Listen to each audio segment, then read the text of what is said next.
Good morning, everyone. I'm Kerry Benninghoff, House Policy Chairman for the Republican Caucus. I want to welcome you here and thank Spring Township for having us. A couple editorial notes, if you would. Anyone has cell phones, please turn them off or turn them to vibrate. This is being videotaped and is also live streamed, and it's much disruptive if we have phones ringing off with that. We are going to have our first set of testifiers testify, and then the members can ask questions. Before they do that, I want to, again, remind everyone that we are here to learn, and part of the goal of the House Policy Committee is to try to find out what we can do here in the Commonwealth to help strengthen the workforce and to strengthen business, because we believe a strong economy begins with good employment and good employers having good employees to work with. And that's a common thing we've heard throughout the state, and we'd like to hear what you folks have to say to us.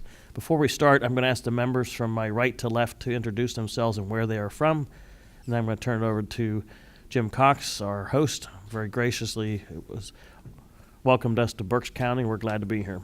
So, Jerry. I'm from 5th District, Berks County. Representative Dave Maloney, Southeast Berks County to 130th. Thank you. Jim Cox, 129th District, Berks County, and a very small portion of Lancaster County. Jerry Knowles, I represent northern Berks counties and parts of Schuylkill and Carbon. Rich Irvin, I'm Chairman Benninghoff's neighbor. I represent Huntington County and parts of Center and Mifflin County. Good morning, Representative John Lawrence. I have southwestern Chester County and part of Lancaster County. Good morning, Brian Cutler from the 100th Legislative District. That's southern Lancaster County, about a third of the county or so. Thank you. Again, I'm Kerry Benninghoff. I represent parts of Center County and Mifflin County, and we are the home to Nittany Lions, so cheer loud and hard for us this week. Well, as I mentioned, I'm State Representative Jim Cox, and you are sitting in the 129th District here in Spring Township. Spring Township is one of the largest townships in Berks County, and I represent the entire township. I also, since I came into office back in 2007, one of the things I heard about, and it was actually even before that, when I knocked on doors, when I spoke with business owners, one of whom is here today, one of the things I was told was government needs to get out of the way for businesses to succeed.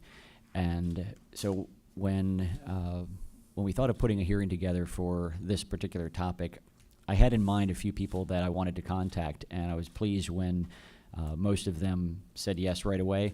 And so the people who are testifying today are people that I've heard from continually. And one of my goals here today in bringing this selection of panelists together is so that not just for me to hear it again, it's always good for me to hear it again and kind of reignite the passion I have for small businesses to succeed and for all levels of business. But a lot of who you're going to hear from today is that individual who started a business and struggled or is trying to hold on to a business that's 100 plus years old in one instance. So there are a lot of challenges. I've been hearing about them, and I know some of my colleagues have heard about that as well. But we wanted the media and we wanted the public to be able to really hear these things, because as one individual, as one legislator, I can go up there and I can express concerns and pass the concerns of my local business owners on. But here we have a group of legislators that can hear your concerns, hear your cries, if you will, and hopefully as a team we can better answer them. And we've got a group from all over the county, so I'm very pleased. I'd also be remiss if I didn't point out that this is being live streamed on the House website, and so I've been informed that typically at least 100 and sometimes over 200 people view these things live while they're occurring. So the audience is not just what you see in front of you and behind you, but the audience goes beyond that, and then it's also taped or recorded and placed on the website, so there will be additional views beyond that. So I wanted to mention that to the testifiers and also to the audience that this is something that people will hear, and potentially they'll hear it over and over again. So we appreciate you coming to share things with us, and I'll turn it back over to the chairman to get things started. Thank you, Representative Cox, and we do appreciate you and Ginger and the rest of your staff's work getting this put together for us today. Our first panel starts with Gail Landis, Greater Reading Chamber, Don Rongione, Bowman Hat Company, as well as Connor Delaney, Good Life Advisors. And we are going to start with the young lady, and we will go to her left. Thank you. Chairman Benninghoff, Representative Cox, and members of the House Policy Committee, my name is Gail Landis, and I am Senior Vice President of the Greater Reading Chamber and Economic Development Corporation, doing business now as the Greater Reading Chamber Alliance, or GRCA. We have aligned the Greater Reading Chamber of Commerce and Industry, the Greater Reading Economic Partnership, and the Greater Berks Development Fund into one umbrella organization. Our mission is to be Berks County's leading unified resource for building a healthy and competitive business community. Our vision is to assist companies to retain, expand, and grow their operations and employment and attract new businesses to Berks County. We have been an effective liaison over the years between local business, elected officials, and community leaders. Speaking as one voice, we have been recognized as a proactive force in advocacy to help shape policy agenda that impacts both our members and our region. We have approximately 1,250 employer members and investors of all sizes representing various industry sectors as we know them. I want to thank you for the opportunity to testify today regarding how state government can help small businesses succeed and the challenges that job creators face when dealing with state agencies, complex regulations, and cumbersome processes. When we ask our local businesses what keeps them up at night, they identify several issues, but one of them is workforce. As the Greater Reading Regional Broad-Based Business Advocacy Association, we are committed to help bridge that gap between employers' current and future employment needs and the skills of today's workforce. Many of our employers continue to have difficulty finding employees with adequate skills, training, or education. The PA Chamber's 2016 Workforce Development Survey found that 52% said recruiting candidates is very difficult, and 56% have difficulty filling technical and skilled positions, and noted that each year they have significant dollars in lost productivity or training new employees. Companies seem to be concerned both with losing the knowledge and skills due to retaining and the requirements, as well as cultivating the skills needed to support these new emerging technologies that are coming to business. We are positioned to convene these stakeholders to have a meaningful conversation about what businesses require along with what the providers can support, working closely with our economic development partners and providers to identify opportunities and leverage your state resources, since workforce is key to economic development and a vibrant economy. In Berks County, we have manufacturing companies, including small and ancillary shops. We anticipate the need to fill 7,000 manufacturing and related jobs in the next 10 years. It's the silver tsunami. It's on its way. It is imperative that if we as a state want to grow our economy, we need to identify and provide resources to support the development of the technical and critical business skill requirements to fill that talent pipeline with new and upskilled incumbent workers. We currently rely on various public and private grant funding streams that the state incentives to engage businesses and providers in this process. The DCED Next Generation Model, initial grants, when released, will be one of those tools that can bring both business together to identify and align their workforce requirements. However, additional funding and resources will be required to support and implement these types of programs and look for sustainable opportunities. Additionally, a more robust apprenticeship and internship program would definitely be beneficial for small businesses with their aging workforce. We need to address the current requirements and opportunities to implement a system that meets our workforce needs, including but not limited to maintaining the educational improvement tax credit to support various qualified programs. Ensure WedNet PA continues to make PA business more competitive by updating and improving worker skills through job training and providing education and capacity building, especially for smaller businesses, to access training opportunities. It is critical. Technical investment assistance and access to capital is imperative to enable small businesses to grow and thrive in today's competitive markets. Another workforce challenge that many employers are struggling with that also impacts the safety of the workplace is the prescription drug and opioid epidemic.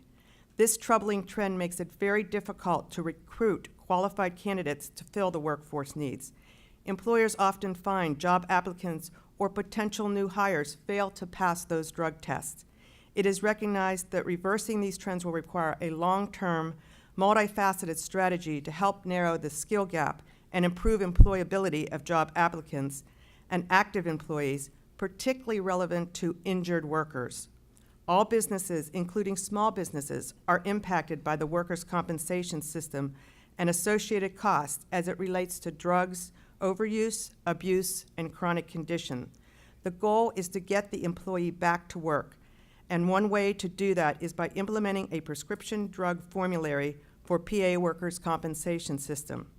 I urge you to consider House Bill 18, introduced by Representative McKenzie, and Senate Bill 936, that are both in the House and Labor Committee at this time. These bills would facilitate safe and effective use of prescription drugs to support a trained employee's recovery and ability to come back to work that is critical to minimize the impact to a small business in loss of productivity and unrealistic liability compensation claims.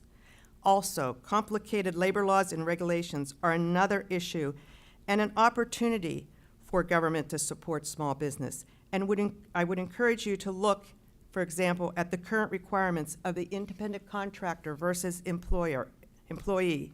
In the past, the requirements were created to protect independent contractors from being treated unfairly by big business.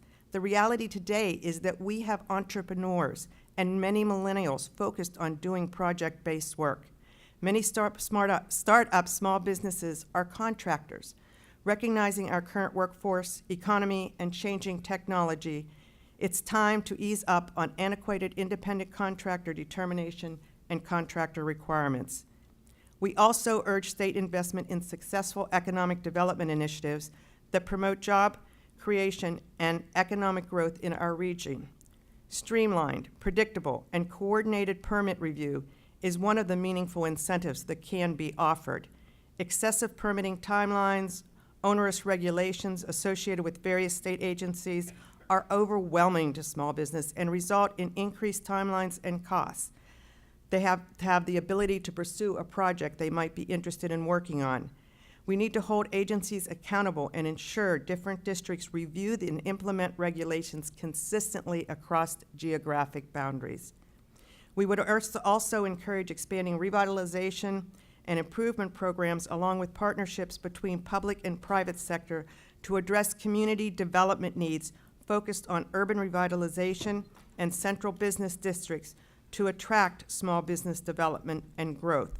And you may also want to consider enabling legislation for multiple municipal agreements to create a template to facilitate agreements that can share a tax base with an incentive to provide cost boundary contracting services and establish common zoning and planning for more efficiency to simplify and support local business. And modern, safe, and efficient transportation and infrastructure is vital to our ability to attract, retain quality businesses, to benefit our economy and citizens, and maintain the foundational services necessary for commerce. This is one of the prime responsibilities of government, to maintain adequate and reliable infrastructure system. We would support a coordinated regional multimodal transportation study focusing on determining road priorities and opportunities for public transit, air, and passenger rail expansion. There have been several business tax bills that have been looked at, adjusting the PA tax codes in line with the federal law and IRS, along with allowing net operating loss carry forward that have been passed by the Finance Committee, and we also help small businesses if enacted. Please consider them. We need to work together to focus on policies on these and other issues that the small business representatives that are testifying next will share to ensure the pro-business climate and economic competitiveness of our region and state. The Greater Reading Chamber Alliance, on behalf of our businesses and community, recognize that you do not have all the answers and we will work with you to identify opportunities and be engaged in the process to support our small businesses. Thank you for this opportunity to testify today. Thank you very much. Well done. Good morning. Thank you for having me. I'm Don Rongione. I'm the President and Chief Executive Officer of Bowman Hat Company. We are America's oldest hat maker. Gail told me I can leave my hat on, so thank you, Gail. The alternative isn't great, so I'm going to take her advice. Our company was founded in 1868, so next year we celebrate our 150th year. Very few companies make it to 15 years, let alone 150 years. We've employed tens of thousands of people in Berks and Lancaster County during those 149 years. If you didn't work there, you know someone who did if you're from this area. Many paid for college tuition by working summers in our factory and found careers at the Bowman Hat Company. We've had great success during the early stages of our company, where it was 3 generations of family-owned business. No man or woman left their house during most of those first 100 years without wearing a hat. It was part of the daily uniform. I suspect I'm the only one wearing a hat today, except for my buddy and fellow Flyers fan here with the camera. Today, it's a different environment, not just for our category of product, but competing in a global economy. And we've been faced with some significant challenges in the last decade that have forced us to survive more than thrive, quite honestly. We are an American-owned company, and the founders of America Made Matters, an organization with a mission to educate consumers on the importance of buying U.S.-made product to strengthen the American dream. We believe in manufacturing in the country and trying to encourage people to find and buy and wear and drive American products to provide good-paying, family-sustaining jobs and strengthening our communities. We are an employee-owned company. In 1985, we established an employee stock ownership plan, and today all of our U.S.-based employees become owners of our company after they've worked with us for 6 months. It's an important part of who we are, a part of our culture of ownership, and an important part of how we've been able to survive all these years. We've transitioned from a company that was largely a domestic, private label hat maker who sold to customers under their label. So we were anonymous, but we thrived during those years and provided for our community, including helping to create a YMCA in Adamstown, providing a park at the end of town and a pool at the end of Adamstown. We've contributed to local hospitals and community organizations. There's the Bowman Center at Albright that was named for the generosity of the Bowman family and the company. Unfortunately, in the last decade, as I said, we've been surviving more than thriving, and some of that generosity back to the community has had to take a back seat to try to retain our employee owners. Our mission is to provide growth opportunities for our employee owners by profitably building headwear brands and selling those brands in targeted markets throughout the world. The products that we produce today in our factory represent about 40% of what we sell worldwide, which means that about 60% of what we sell is not produced here. And that's not because we don't want to produce it here. It's because we can't compete in the marketplace by producing it here in Pennsylvania, or it's a product that we just never could produce here and didn't find a way to rationalize the return on investment on the equipment that would be necessary to do so. We went through a painful downsizing about a decade ago after China had gained most favored nation status, and we saw product entering our marketplace at less than the cost of what we could produce it here, not less than our selling price, less than our cost, so we can actually buy it cheaper. My importing department, and we don't import many wool felt hats because that's primarily what we produce here, tells me that with the World Trade Organization and the tariffs, that to bring a wool felt hat into the U.S., the tariffs are about 6.5%. For us to export a hat into China, that tariff is 22%, plus another 17% of value-added tax, totaling 39% versus 6.5%. So we do not have a level playing field. We provide health care and a full benefit package in addition to our ESOP for our employee owners, and that adds typically 40 to 45% of benefits on top of the wages that we pay to our workforce. We have about 250 employees worldwide now, most of which are based here in Pennsylvania. About 3 years ago, a factory that was producing our Kangol product — Kangol is the brand with the kangaroo that you might see Samuel L. Jackson wearing — we were notified that they were discontinuing their factory in China, and they were actually moving their operations to Bangladesh, where people were being paid $29 a month. And we were forced with the dilemma of not having a supply source for knitted and blocked headwear, a product that we never made here in Adamstown. And so after doing some research, we decided to acquire that equipment by leasing the factory for a period of time with an option to buy the equipment and then moving it from China to Pennsylvania, which we have done. We launched a Kickstarter campaign to gain awareness as well as some funding for that effort.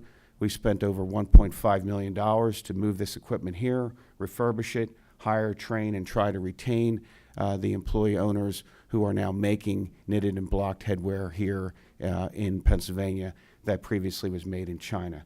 The benchmark against the profitability of that product would be to try to land the comparison product of producing it here would be roughly the same as the landed price to have it made in China and then brought here, given the transportation costs, because most of the market is here in the United States. We've made some great success and some great strides in climbing this mountain, where the cost went from 3 times that benchmark to 2 times, and now about 1.5 times. But producing at 1.5 times the alternative cost is not a model for profitability for us. The most significant reason our customers tell us that they don't buy our hats is because of price.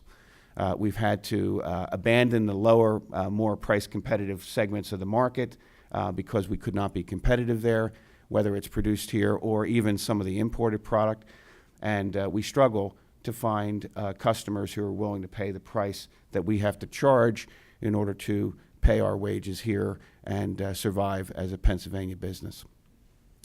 Gail struck on many of the points that I think would help us to return to success and thrive again and grow again the number of employees that we would be able to hire in Pennsylvania. Our sales decline in the U.S. Has been very painful for us. I talked about China gaining most favored nation status. We have found that there are markets for our product outside of the U.S. In fact, Made in USA might mean more to customers in Japan and in other parts of the world than they do, unfortunately, for many Americans. I would challenge each of you tomorrow to look in your closets and look for what's made in USA before you dress in the morning.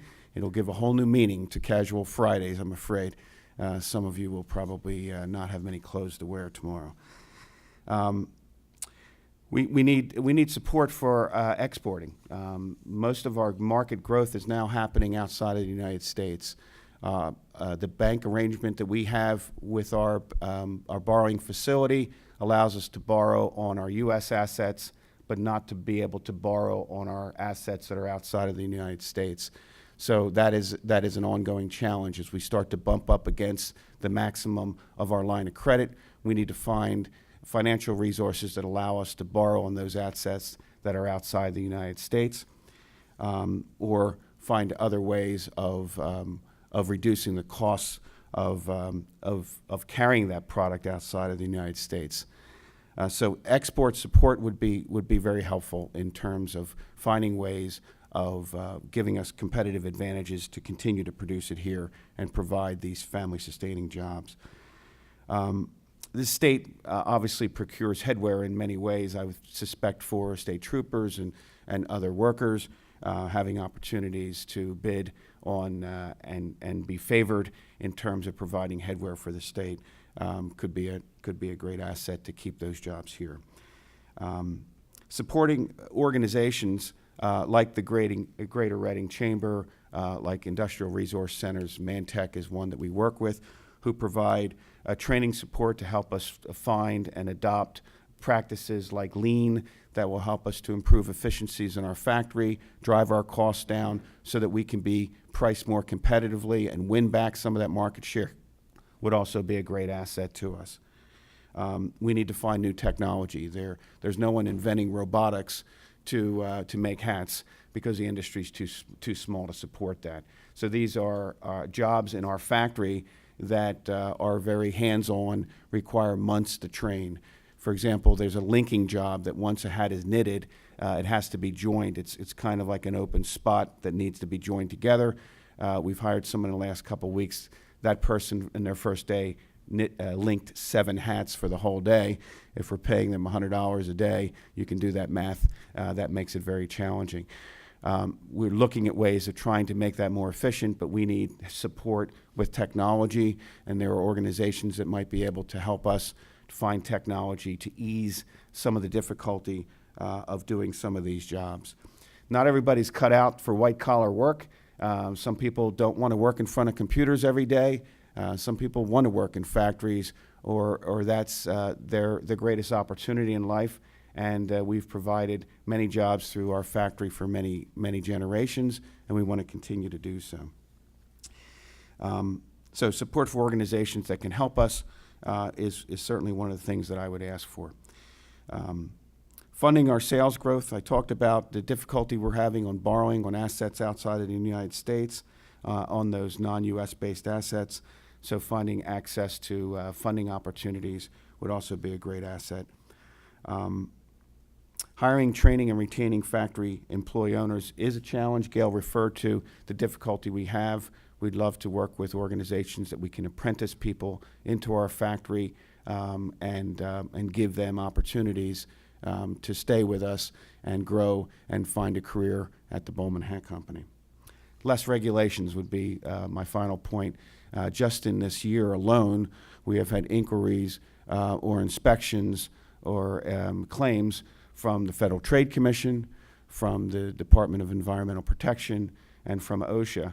And in addition to all the regulatory reporting, that creates a great burden on businesses to try to be competitive, as we need more administrative resources. With our sales declining, we need to find ways of reducing our general and administrative expenses, and it's impossible to do that if we have to comply with regulations that are onerous to our survival. Thank you very much.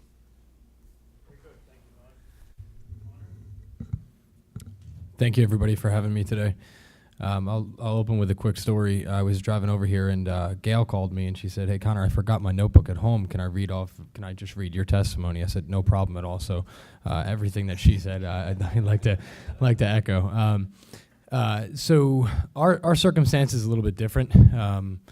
We're a financial services company. We are right now in the process of building about a $3 million office right down the street from here.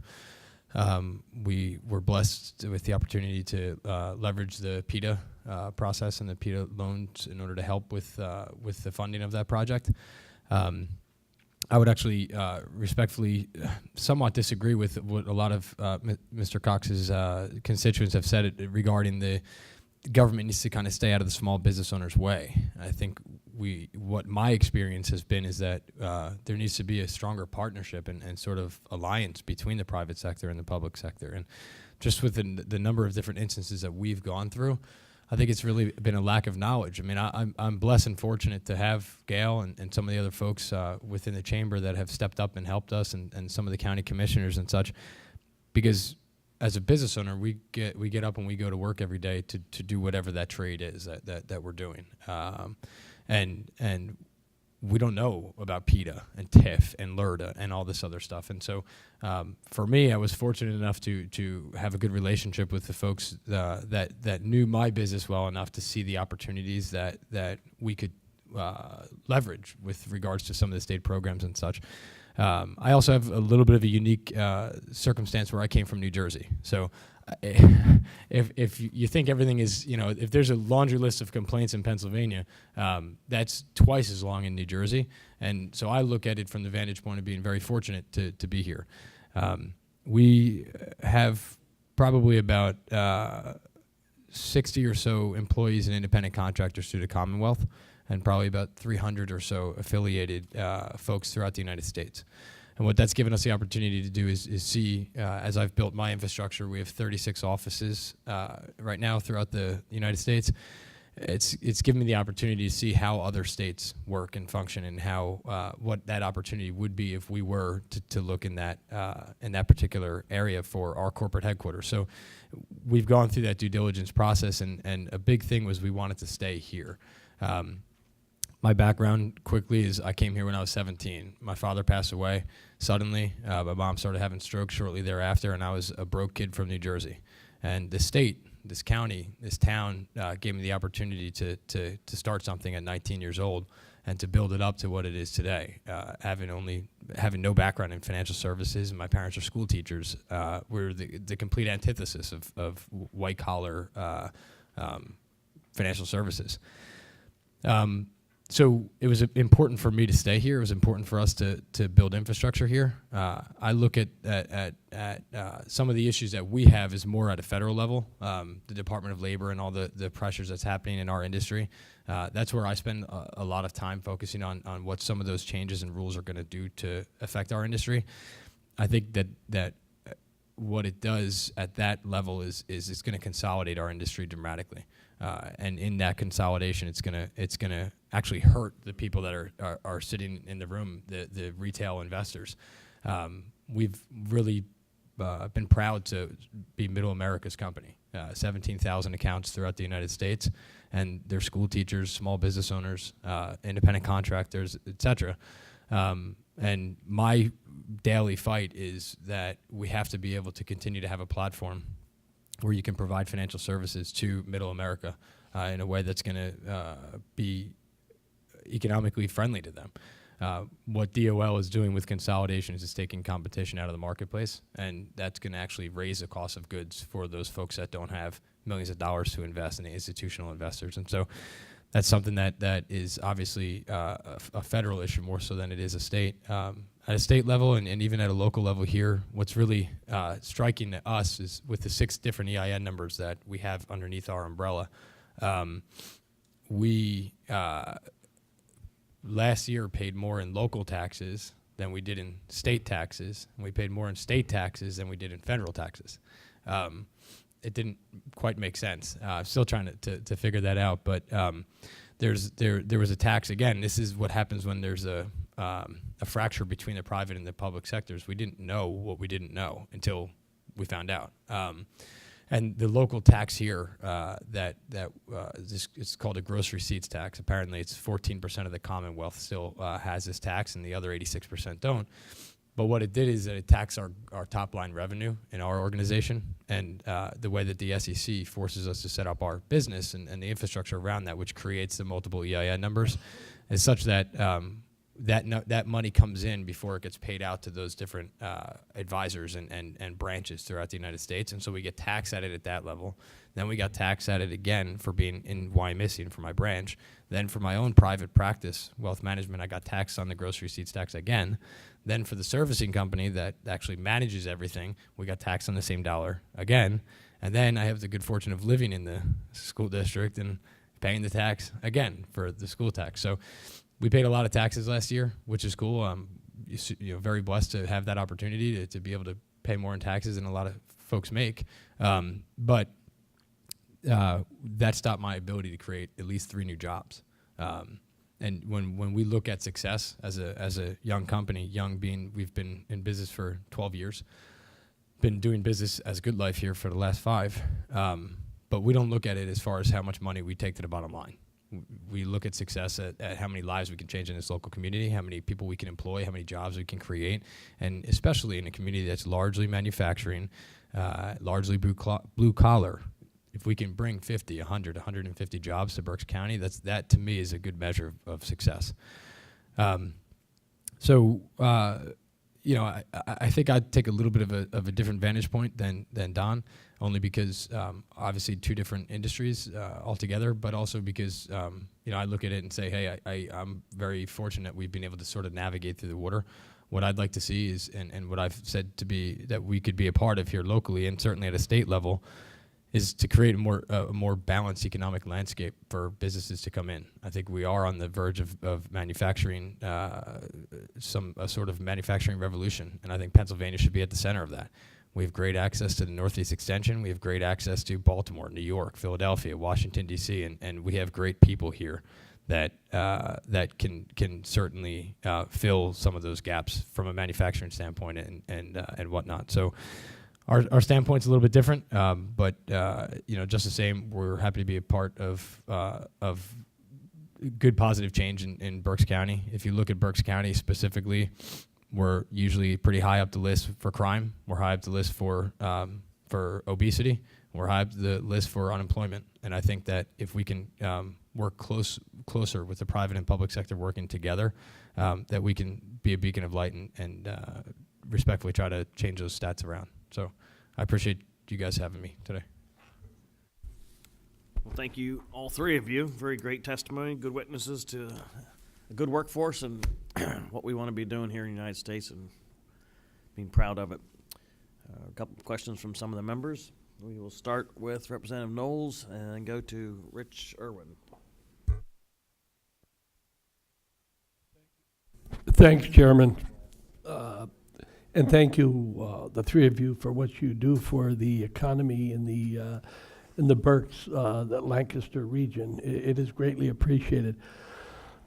Is it Ron Gian? Am I saying that right? Ron Gian.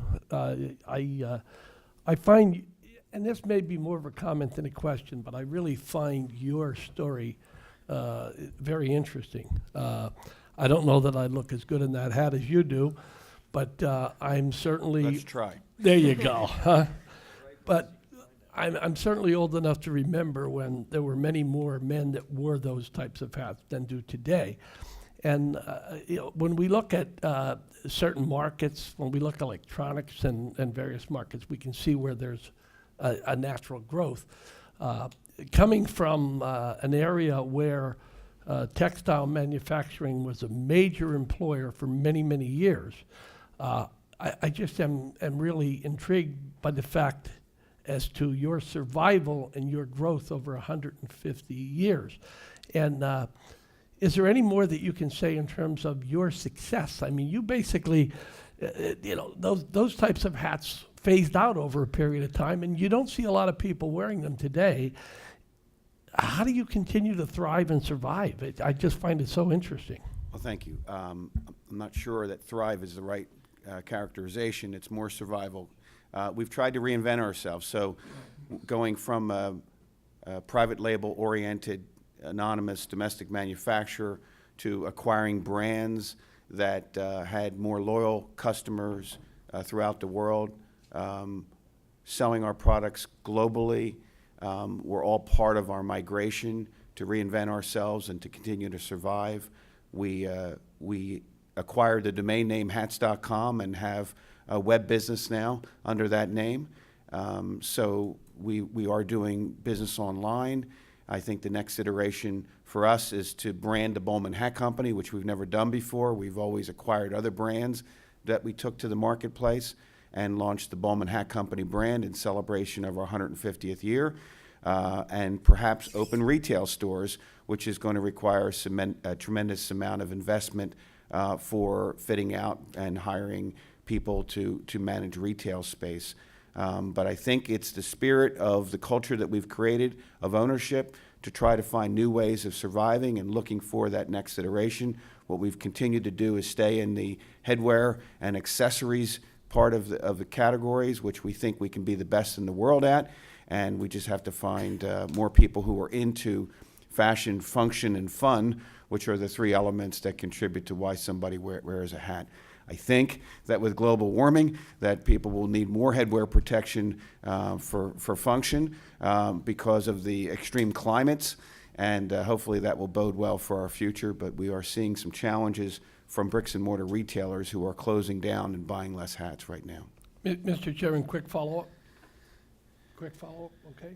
Very quick. Okay. Yeah, I guess you're probably one of the industries that are hoping that many of us would go bald. Hopefully that's not going to happen to me because I have enough going against me without that.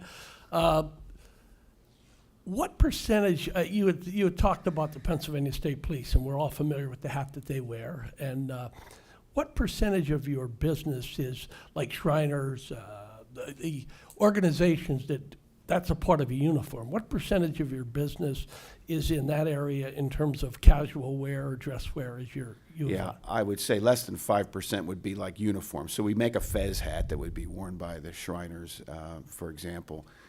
We do some uniform business, but very, very small. So we're really focused on the fashion side of category for men and women's hats that would be sold at $75 to $125 sweet spot at retail. Thank you, Chairman. Thank you all for coming today. Thank you. First of all, it's a very good-looking hat, and I think that's a reasonable price. I caught a cab in Philly yesterday, a young gal. I asked her if that's what she did full-time. She says, no, I make cakes, and she makes all-occasion cakes. And I said, well, what's a good cake go for? And we're talking just for anniversaries or bar mitzvahs or whatever else, about $300. So it makes you wonder, society, where are we putting our priorities? And that's a one-time purchase. You don't get to wear the cake that often. Anyhow, we will go to Representative Irwin and Representative Cutler. I did want to acknowledge we were joined by Representative Hennessy from down the southeastern part of the state, and that was either a wave or he would like to ask a question later. I'd like to ask a question later, but I apologize for my late arrival. I just didn't allocate enough time to get here. Well, if you would have had a hat on, you could have had a reminder tucked up in the brim. I stuck my hat out the window, would probably be left on the highway. Representative Irwin? Thank you, Mr. Chairman. I thank you to all three of the testifiers. I think you all bring a very in-depth look at what we need to do to strengthen our middle class. Gail, I really appreciate what you've outlined, and I think it's really probably the group that's sitting here at before you is something that the legislation that you brought up and the changes is something that we really want to make, and obviously the pitfalls of maneuvering it through Harrisburg, sometimes you get a lot of pushback, whether it be the public sector unions or wherever it comes, but I think you did a great job at outlining that.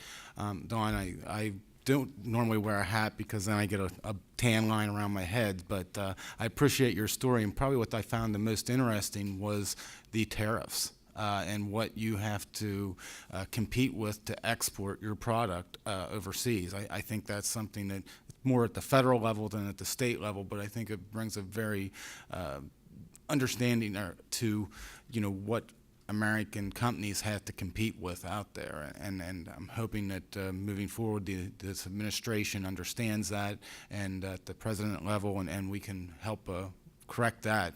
And Connor, what brought such surprise to me is the fact that you're paying more in local taxes than you are in state taxes and what you're paying in federal taxes. And I would be I'd love to understand how that works, and the fact that you're probably being taxed on the same dollar over and over again. And that just seems to be, very non-conducive to small business and the fact that you could not add additional employees because of that.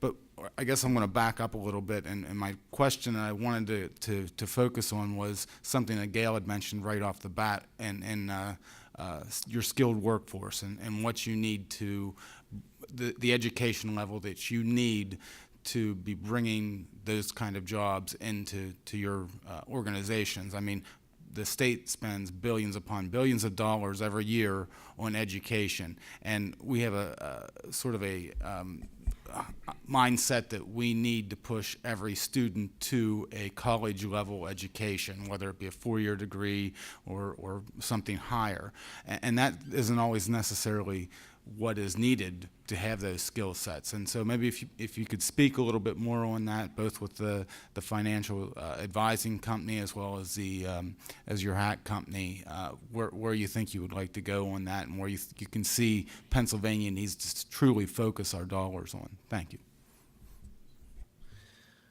So I started the company when I was a sophomore in college, and I switched to night school so I could get my degree. My parents are educators, so if my father was alive, he probably wouldn't have been happy if I was like, hey, Dad, I'm dropping out to go start a company. plus he had this pension, which he never got the opportunity to take. And, so for him, it was always about job security. And so you needed to maximize your education in order to get that job that would give you the pension, that would give you the security, et cetera. And I grew up in that culture. And for me, not having really parents after he passed away and my mom started to get sick, I was flying blind. I didn't have anybody to tell me you can't do something, which is probably a blessing. So I switched to night school. I ran the business during the day, and then to keep my scholarships, I played ice hockey in college as well, and then worked to fund the business. So I went 140 miles away and worked in a restaurant, bussed tables, so that I could take that money and pay my staff when I came back on Monday morning, so that I could be a financial advisor and try to build this organization. Good times. So for me, the educational piece, I think in financial services, it's not the thing that gets you in the door. What gets you in the door is integrity and hard work, and then the ability to just ascertain enough knowledge to put you sort of one up against the retail customer that lacks that investment knowledge.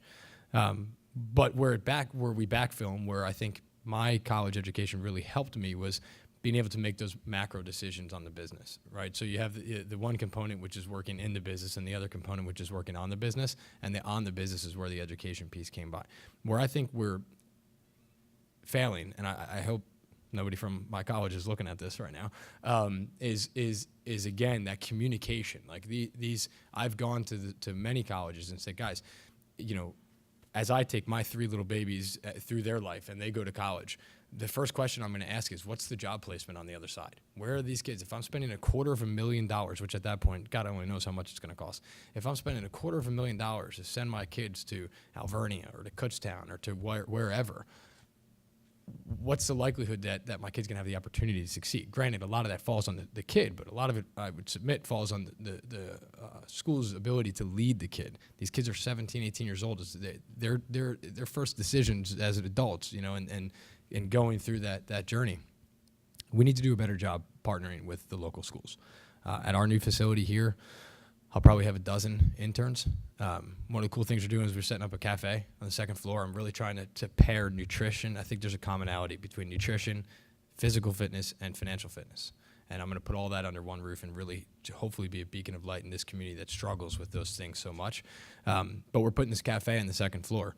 And I'm going to have an internship program set up with the local school where they're going to have 2 kids for their senior project run that like a business. Of course, I'm going to fund it and make sure that it works for them, but they'll see hands-on what that looks like. I didn't have that opportunity. Alvernia didn't give me an internship. I was fortunate enough that I didn't need one. By my senior year, I was already operating as a business owner, but my friends didn't have that. So I think that the leadership starts between the private sector and the universities to set up that stuff on a local level. So I'm not sure how I'm not knowledgeable enough to know how you folks could be a better part of that process. But again, one of my points that I'll keep driving home is it's about communication. And it's about transparency and what the school needs to get out of it, what the student needs to get out of it, what the business needs to get out of it. Very good. Thank you. Representative Cutler. Then Representative Lawrence. Thank you, Mr. Chairman. First of all, Connor, I couldn't agree more. Someone else who flew blindly from tech school to a night school to law school. And you're right. Sometimes it is a blessing not knowing what you don't know. So you're willing to give some things more of a try because you just don't know that it's not supposed to work that way. And so I commend you on your success. I want to thank all of you guys for coming to testify today because these are the issues that I'm passionate about. And whether it's adequately preparing folks for after school, and that does not mean college for everybody. And I say that as somebody who went to a trade school first. We actually have a bill in the Senate. It's called the HEAT Act, the Higher Education Aid Transparency, which would require publishing of all the data that you just hit on, Connor. So I'll be happy to talk to you about it afterwards. Very specific to some of the challenges that are regarding workforce development, permitting, and training and education. I'm curious, Don, if you don't mind sharing, or Connor, either one, how much of your healthcare expenses went up related to the ACA year over year? I know talking to our small business folks down around Quarryville, it's been significant increases year over year. And then, Connor, I'd also like to know, how long did it take you to get a permit to actually build your headquarters? not sure I have the statistics in my head, but we've seen a steady increase in healthcare costs, double-digit percentages for some of those years.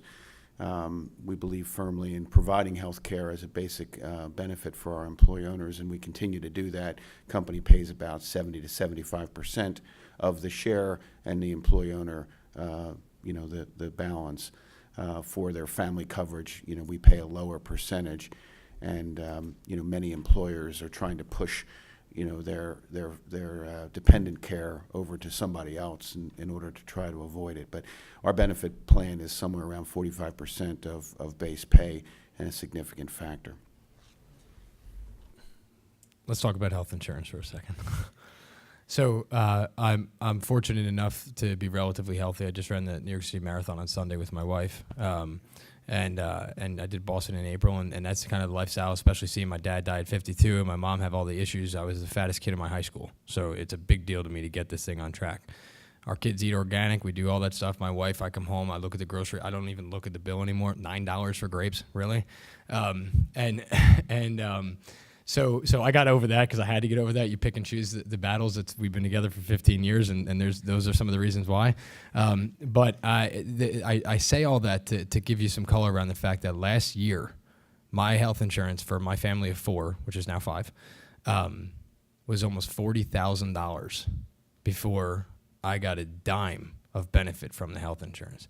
And so the problem with that is that what's the median household income in Pennsylvania? 50 grand. So $50,000 is the gross, right? If we start to take taxes out of that, maybe it's 46, 45. We take out the health insurance. We haven't paid the mortgage that has to get paid. The credit cards that they took to pay last year's health insurance premium. We haven't paid the school taxes, which in Berks County is insanely high. We haven't paid, we haven't turned on the lights. It gets a little bit cold here every once in a while. We haven't heated the house. We haven't done anything. We haven't put a nickel into savings. And you have $600 a month to do all that. We haven't put gas in our car, no car payment. So it is crippling. You know why people are going in and desperately holding up banks and doing that stuff? Well, guys, guess what? That health insurance may as well be the most regressive tax that we have. It is killing people. My brother works in health insurance, or in healthcare. He's the vice president over at Robert Wood Johnson. And we go back and forth. And I firmly believe we do not have health care. We have sick care. We have a system that thrives on the sicker you are, the more money they make. And we've turned hospitals into aggregators. We've closed and consolidated the market, which is jacking up the costs on all the local people, and it's killing my clients. It's killing our business.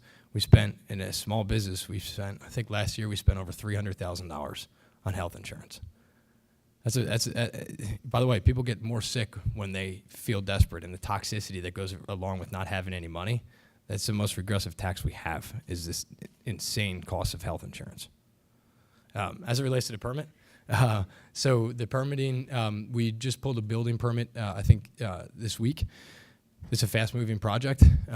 We settled on the property the first week of October. We'll be in there at the end of January. It's funny, these guys, I'm from New Jersey. We don't do this hunting thing in New Jersey, but hunting is a pretty big thing out here. And so I'm at a project management meeting the other day, and I said, guys, January 30th, that's our cutoff. We're moving in. I have to be in that day. Every day after that is costing me $10,000 a month to continue to be outside of this office. And they all look up at me like, Connor, the holidays, we got to hunt. I said, listen, Walt Disney built an entire city in 18 months. I'm just asking you to build one building for me, guys. All right, so we'll be in there at the end of January. Being that it's fast moving, the permits are being pulled. The township, Cumbersome, has been extremely gracious to us in giving us a lot of the sort of streamlined paths to getting the permit, because they know that corridor there needs to get fixed, and they know that I'll be at the center of making sure that those buildings, which was cut off by a new overpass that went in probably 20 years ago, and it's very, very mostly vacant right now.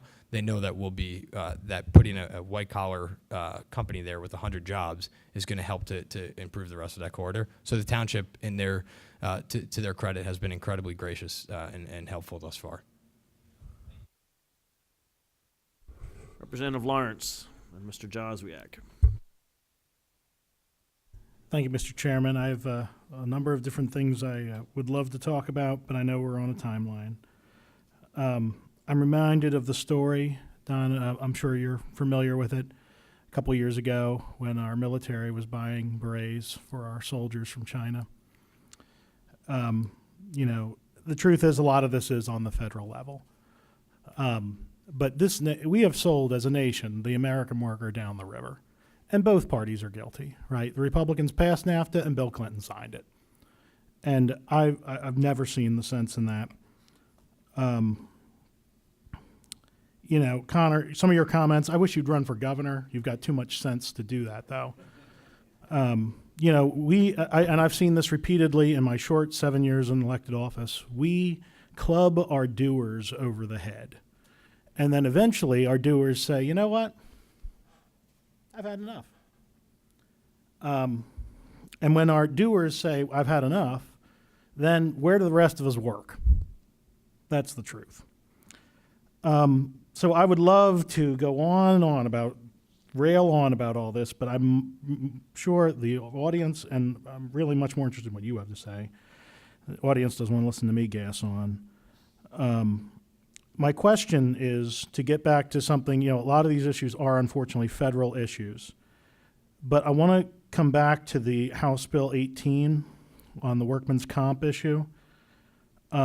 This is an important piece of legislation that got derailed earlier this year by I'll use that blanket term, special interests, who have a significant financial benefit to keeping the current setup. But do any of you have any comments about the current workman's comp system, this particular issue that this bill's trying to address? I actually had one of a large business in my district that everyone in the room would have heard of before actually said to me, you know, our workman's comp system is broken. You actually go look at New Jersey. They've actually got a better, when he said that, I couldn't believe it. But I'd like to hear any suggestions you have, or if you'd like to speak specifically to the issues that are addressed in House Bill 18 from a workman's comp point of view. I would love to hear your feedback on that issue. Thank you for that question. We have been hearing from various businesses, both small, large, even service companies, what a critical impact this is to them. All of our other prescriptions are handled by a formulatory process. When somebody gets injured on the job, the easiest way is they go to the doctor or they go to the prescribing person and they say, here, take this. And then we find that not only the doctor is prescribing, but then they can get it another place. And before you know it, they have multiple prescriptions for the same pill that is to help them get better. Because when you're in pain, you need to help that happen. But we're even hearing, I think the worst horror story I've heard from two of my manufacturers most recently is these creams. And they can be up to $600 a tube for this cream that you got injured on the job, your arm hurts, put this cream on and it will help you. Well, imagine a small business having to pay that cost in their worker compensation. I feel that, and what I'm hearing is, the system could become broke because of these outrageous claims that are now going to have to be put in, let alone the cost that the small business or any business incurs for those liability issues with the person being off work as well. And I think one of the things I heard recently is once someone is in that spiral, they're not looking for work. They're not looking to get back into the workplace. And if you don't have that trained work, or heaven forbid, somebody on the job comes and is impaired and injured somebody else. So it's a spiral that we need to really address. Not only just even these formulatory drugs, but just the whole workers' comp, because we've also found that, oh, this bothers me, and all of a sudden now it bothers Connor too, and it's kind of infects the workplace. So anything you can do to really look in more detail on the workers' comp system, and in particular to move this bill forward, would truly be appreciated in the workplace. Thank you. Representative Joswiak. Thank you, Mr. Chairman. Thank you. Thanks, everybody, for your testimony. It was really, really very, very good, actually. Most of the questions that I was going to ask have sort of been asked in other ways, but on the formulary, Gail, one of the issues that came up with that when we were talking about this last time was if people are prescribed a medication by their doctor and it's not on the formulary, what happens? Well, I think that's one where you have to look to our medical oversight groups, because they are evaluating these all the time. I mean, even when you go for your prescription now, depending what healthcare plan you're on, you may not be eligible to get the drug that you've been prescribed. So I think we have to rely on the professionals and the medical societies to be able to address that. I'm not sure which particular one you might be talking about, but I understand what you're saying. I think it's more the quantity and the way it's prescribed for use that is important. Yeah, we agree with the quantity issue, that we do. Well, thank you for that answer. Mr. Region, is that how you say that? Rangios. I noticed you said your tariff was 6% going out and 22% coming in for material. And that, I believe, is a federal law that controls that. Is that correct? Yeah, it was 6.5% 6.5. to bring product into the United States, and it was 22% to ship it, our product made here, into China, plus another 17% VAT, value-added tax, to a total of 39% versus 6.5. Jeez. So, as a state agency, I guess what we could probably do is send a letter to our senators requesting that this tariff be equaled out. That would help protect you. Also, when you said you need to borrow against your out of the country assets, I'm assuming that's a federal banking law. You can't do that. That would be the second issue we should tackle onto.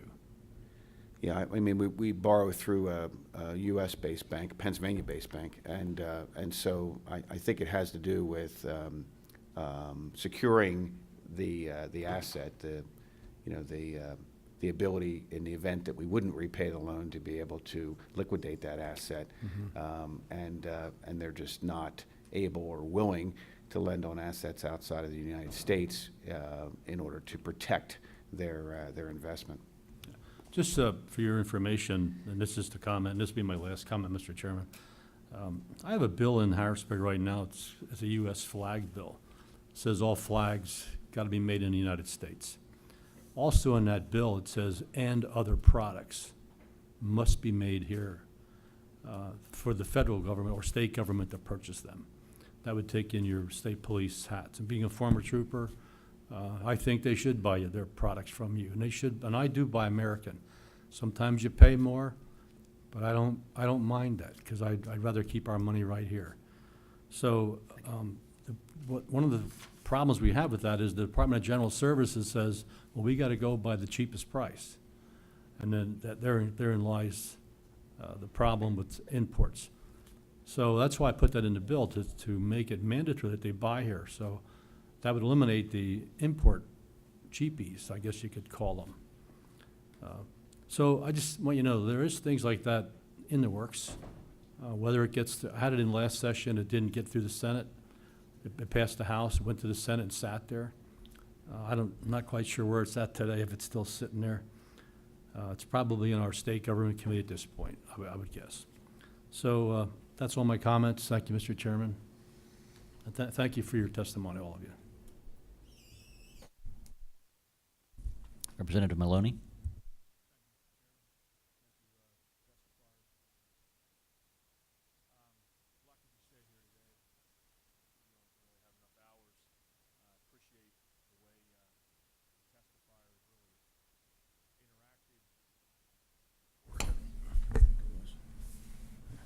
Appreciate the way the testifiers interacted with some of the combined issues. I find it interesting, though, that we have a mix of government-type regulatory oversight with a plus and a minus. And I think, for me, I worked for myself for 25 years. I'm probably one of the few legislators that I've rubbed shoulders with in the House that has come from a variety of a background.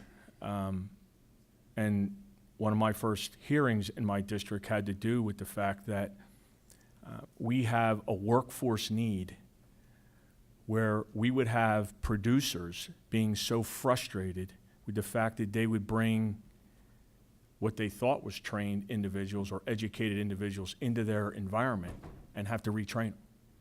And so for me, if we could have this stigma removed, you talk about the communication between the job creators and the universities, so to speak, we have this problem where that is so stamped, that is so rubber stamped as to where and what they do, that by the time you get them, they're in debt and you have to retrain them.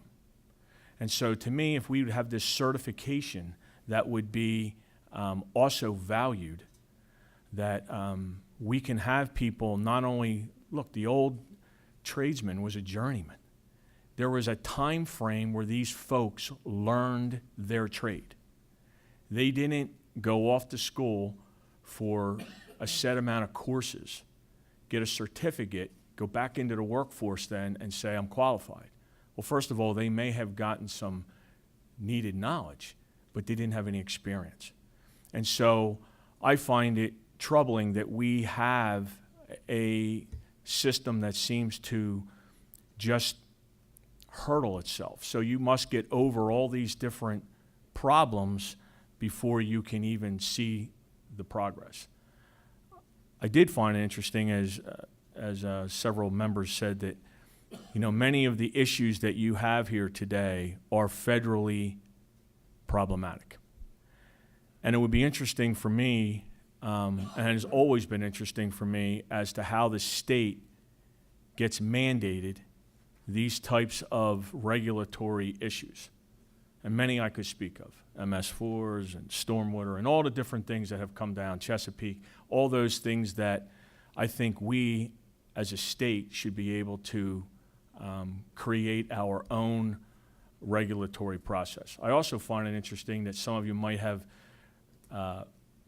benefited, if you will, from the taxpayer in general with some sort of a grant or an initiative that most job creating entrepreneurs never get that opportunity. Much of America started in a garage or a basement. They didn't get a grant. They didn't get some tax incentive from a NIS program or a KOZ or any of those types of things. They were hardworking individuals who plowed forward with a vision. And so when it comes to the regulatory process, you can have very user-friendly townships. You can have very user-friendly municipalities, but you can have the opposite. I have one restaurant that started several years ago in my district. He spent $2 million to open up a restaurant and did it in 9 months with a user-friendly township and was waiting at the end of a year still for his liquor license. That's the thing where I think when the state can help, should understand that that state bureaucratic hurdle that so many times is in your way is what we should be addressing. And, the tax structure is a whole nother problem. I find it incredible that some of the things that some of us have been talking about seemingly to fall on deaf ears is that we have this enormous, to use your word, outrageous property tax problem. We have this enormous overhead problem with much of it being healthcare, okay? And the employers seem to be able to or have to struggle with where do we find the areas to cut to even continue to keep these employees in place. So for me, that's the general sense of what I have here today that has just been going on and on and on. I've spent quite a bit of time in the public, even being an athlete for most of my years. And I think when we see the struggle of raising families, today's my 32nd anniversary, today. So we see this as a challenge and a hope that our children will be able to have that job that you said would be at the end of that program that they may be in instead of being in debt. And so to me, the overall vision of what I saw here today is the fact that nothing has changed much. And I think we have to stop with the idea that we're saving something in our society and have to pass some law or regulation that really at the end of the day slows up the process. So kudos to all of you for the things that you testified on today. Today, I don't think there's anything really any different from what I've seen in a quarter of a century, and I think you've made it public. So thank you. Thank you, Representative Maloney, and happy anniversary to you and your wife. Representative Hennessy, if you'd like to round us out.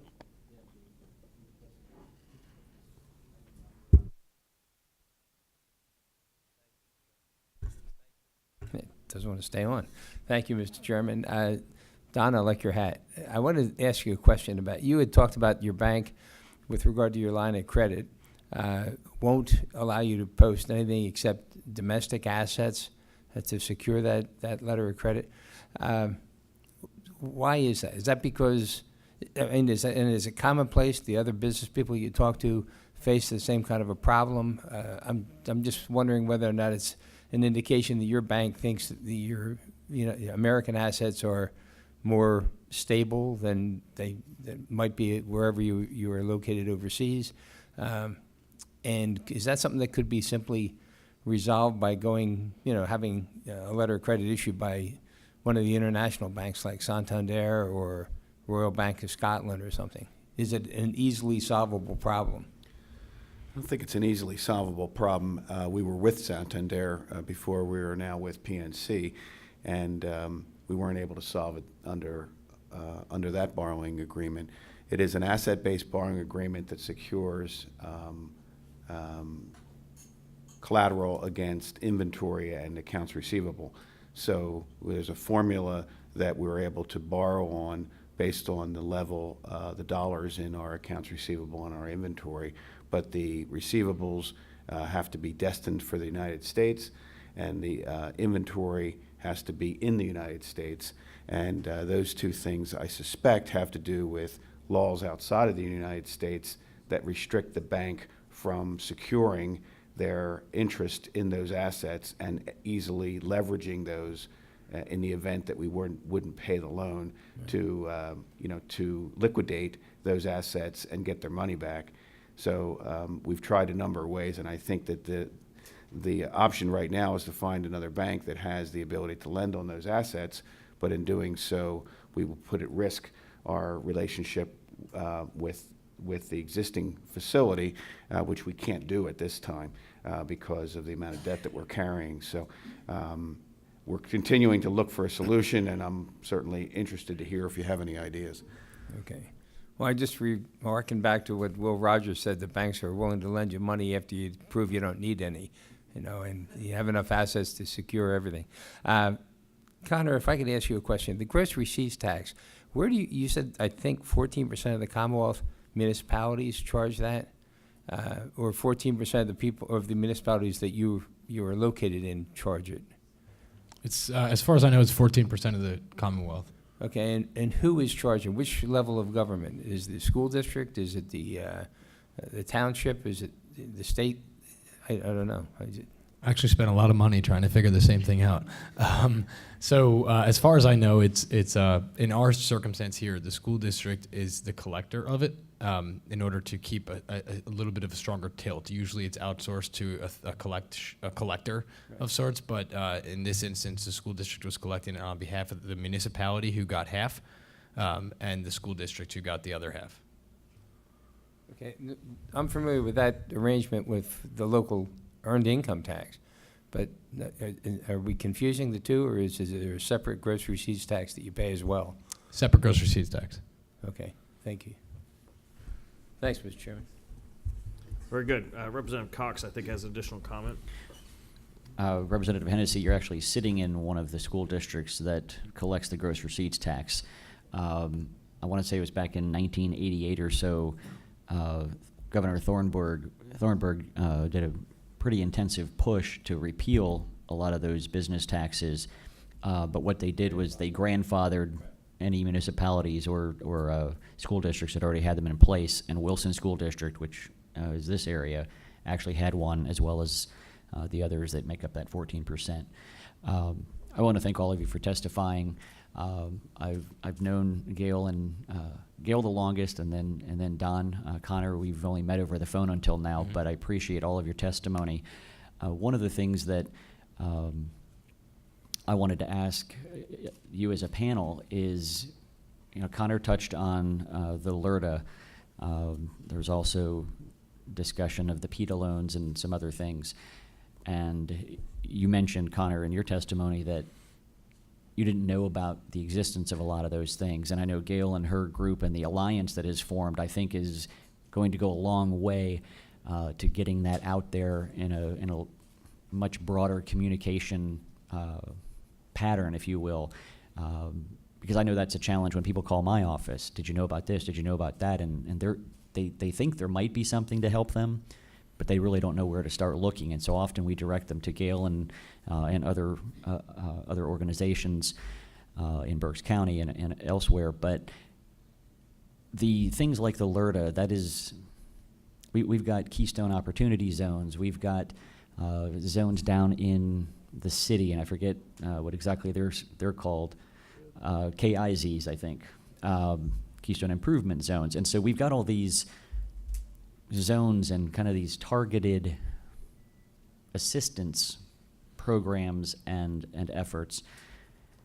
I've long said that if we were to eliminate school property tax for individuals and businesses, that would take a massive burden off everybody, because if you're the beneficiary company of a LERTA, partly what you're benefiting from is not having to pay some of that local tax for a number of years. So it makes sense to me, and the same thing happens with Keystone Opportunity Zones. All of these things are tax abatement, or many of these things are tax abatement programs. If we just tackled the problem and eliminated a tax or greatly reduced a tax, I know the Chamber's lowering of the corporate tax and the tax rate, the tax structure, things like the net, the carry forward, and all kinds of structural changes that could be made. Wouldn't we benefit from making the entire state of Pennsylvania a Keystone Opportunity Zone by driving down property taxes and corporate taxes? I'd like the panel to. Absolutely, and just to kind of follow up on Mr. Maloney's comments, quickly as it relates to us, just so that it's clear, our arrangement with the state is that we're going to create 100 jobs in exchange for a lower interest loan. So nobody gave Connor Delaney anything. This was an opportunity to somewhat level the playing field, because the offers from surrounding states to take these jobs out of here were so great that what happens to the state of Pennsylvania is that you guys become the minor league team. And as soon as it becomes a meaningful number on their annual tax return, they're out. So I came to the state and said, and to the local folks here and said, how do we level the playing field? Because I have a fiduciary responsibility to my shareholders. So just to sort of echo that, we started this company and continue to run this company debt-free. Every dime that we've had has been a reinvestment of my money, my capital, from the time I was 19 years old. So just to address that. As it relates to what you're saying, I think it's a supply and demand issue. We have good quality people here in Berks County. We have good quality people throughout the Commonwealth. We have to drive more jobs here, which we should, particularly because some of the surrounding states are so regressive with their tax structures that we should be that beacon of light for every state that we touch. One.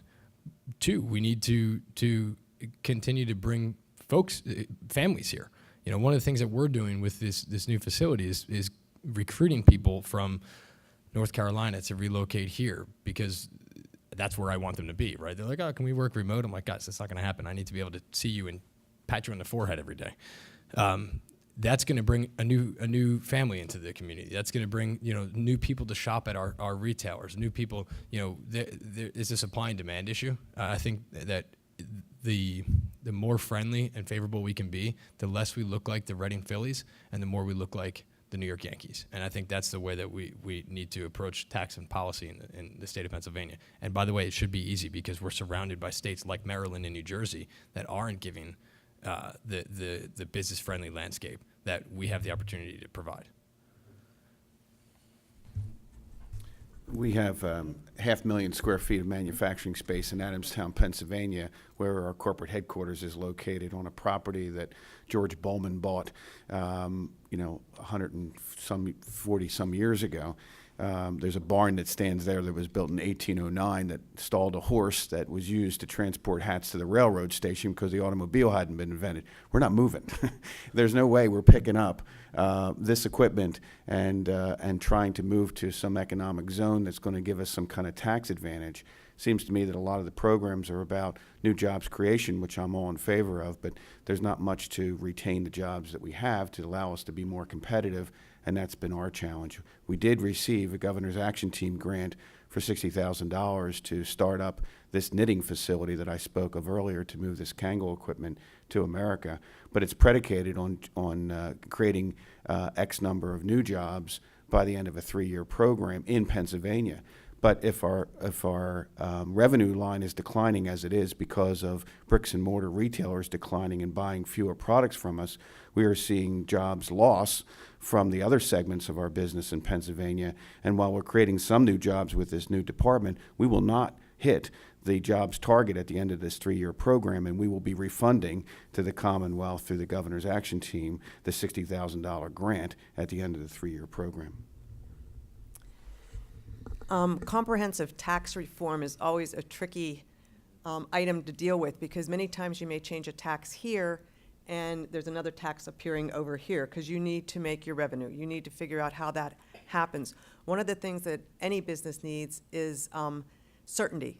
Like, as I'm going in to do my operational plan and budget plan, and if I'm going to expand or if I'm going to sustain myself and grow in my community, how am I going to do that, and what are other impacts are going to hit me?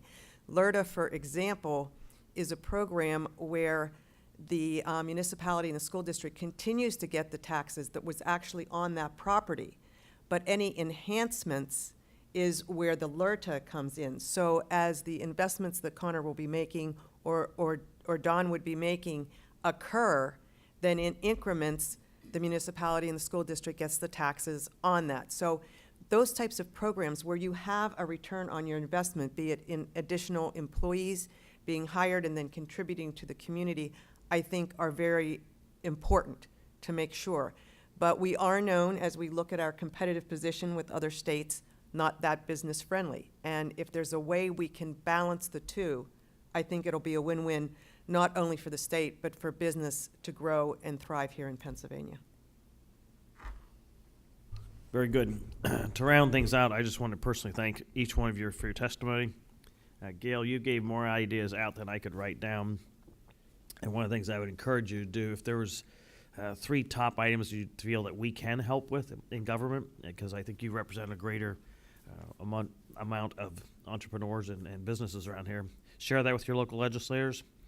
Share that with us. You know, internet allows you to do that. I think you had like a lot of great ideas. You talked about permitting timelines. Representative Cutler and I and Oberlander are working on trying to get actually a week on regulatory reform in general, not for any particular industry, but we realize that those timelines are paramount, especially if you're in outside kind of work. And so we do hear that. Unfortunately, at the end of the day, everything boils down to one thing in Harrisburg: 102 votes in the House, 26 in the Senate, and the governor is willing to sign these things. Your testimonies are much more powerful than what any of us in suit can say in Harrisburg, so we value that, and I would encourage you to continue to share that.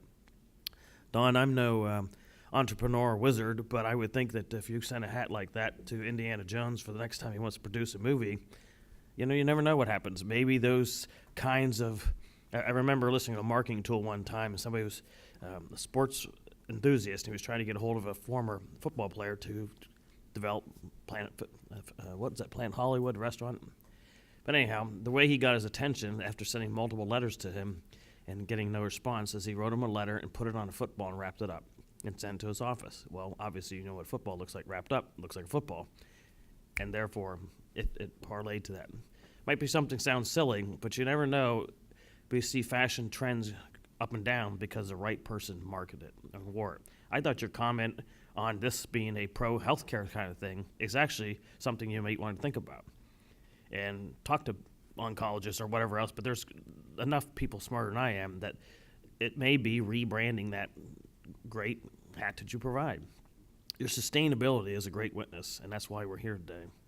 And last but not least, Connor, I just want to say thank you for your testimony. You know, too often, I think we, as a society, are willing to throw in a towel because something happened to us when we were younger and we didn't have the same opportunity. Somebody wasn't going to pay for us to go to college. Well, you're a living testimony that a 19-year-old kid didn't let himself get beat down. You got dealt a tough deck of cards, and you played your hand right. And to me, I'd like to have you in every high school telling every kid, you know what? Your only limit is you. You can bellyache all you want, but you're a living testimony that life has a lot of great opportunities. So I encourage you to continue to share that story. Again, I think your comments regarding the health care is something, if you haven't called or talked to any congressman, I would encourage you to do that, especially the holdouts that have prevented the health care reform in Washington. It's only 2 or 3 votes that keeps that thing from going. They need to understand that every single day they delay that, it's penalizing you. Not you only personally, but the fact that you got the ability to realize that that's money you could be hiring more people. That's what's going to grow our economy. That's going to make people happier. People come to us all the time talking about the violence and how we're going to change things. It changes with personalities changing and our commitments to what we feel is important in life. And you're correct. When people are frustrated, starving, hungry, and cold, they're going to do things they normally wouldn't do. So, young lady, gentlemen, I can't thank you enough for your testimony. You've been a great leading act for our hearing, and we will release you and say thank you. Our next panel will be composed of Candy Moser of Bilco Safety, Clark Bisbee of Little Caesars, and Jeff Schatz of Schatz Electric.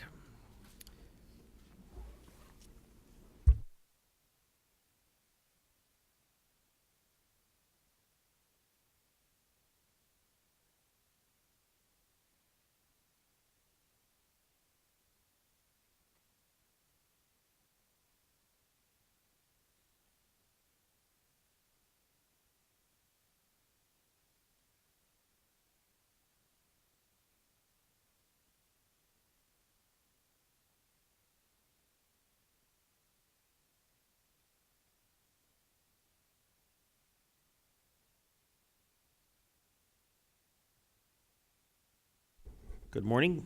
Thank you very, very much for joining us. We are going to ask you to testify in the order of Candy, Clark, and Jeff, if you don't mind the familiarity of me using your first names. And when you're done, then the members will ask some questions.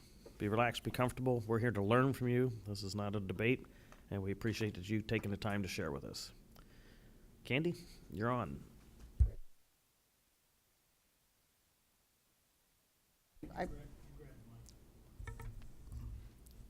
One of the questions that, when I'm listening to the other people testify, we talk about small businesses coming to PA and what PA can offer them to get started. But one of my other things is how long do they last? You know, you give them a lot of money to get started up and grants and this, and how long do they actually stay here? So I come from a business that, I'm a jeweler by trade. My father-in-law passed away in 1998. He had started his business in 1978. He ran it out of the basement of his house, and I stepped in to sell the business. I fell in love with it, so we kept it. We now have 12 employees, but when I look at the structure of a small business in Pennsylvania, I'm a micro business. I have 12 employees. A small business in PA is basically classified as 500 employees.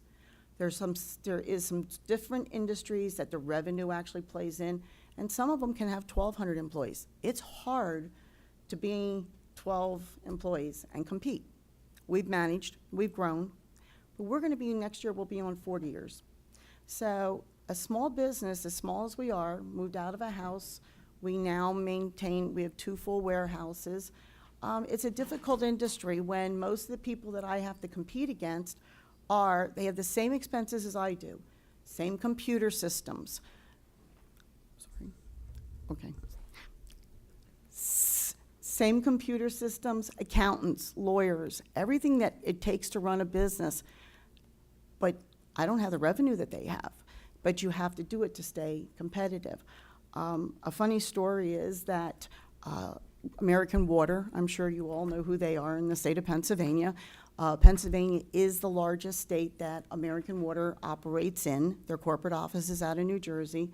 I was lucky enough to have a small facility up the road from me, and I had dropped some stuff off, and they were like, can we come down and see your facility? Sure.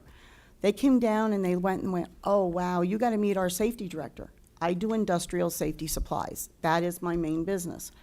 I got to meet with the safety guy. We found out that there was a major issue with workers getting shocked on electrical pipes when they are either changing out your water meters or working on the meters, because the National Building Code says, as Jeff will attest to, you need to ground all of your panels to cold water pipes. So if you have a bad ground or a bad fault, you could possibly have 110 volts coming out those pipes, and you have a guy who's touching them barehanded. That's where I come in. Well, I got thinking about this, and I actually invented a bonding system that they can apply to the pipes with magnets, that it actually diverts the electricity. You talk about education. I'm a high school graduate. I invented this because it's common sense. I own a patent on it. When I went to get insurance for it, because now I'm a manufacturer, I had a nice gentleman come in. He spent about 3 hours in my facility, went through all the different things with it, and he said, I need some personal information from you. Okay, what would you like? How old are you? And where did you get your degree? I said, I have a high school degree from Wilson School District. No, where'd you get your engineering degree? I said, I don't have one. He said, I won't insure you. We are now insured by Lords of London. That's how we had to get our insurance for this, to make sure that my company can stay. If anything would ever happen, somebody doesn't apply it right, something fails, that I don't lose everything I own. This is the challenges of a small business. So I'm on this kind of a high, wow, I invented something, this is really cool, to going like, wow, it's gonna cost me how much to be able to do this now? So we all have different needs and opportunities in Pennsylvania.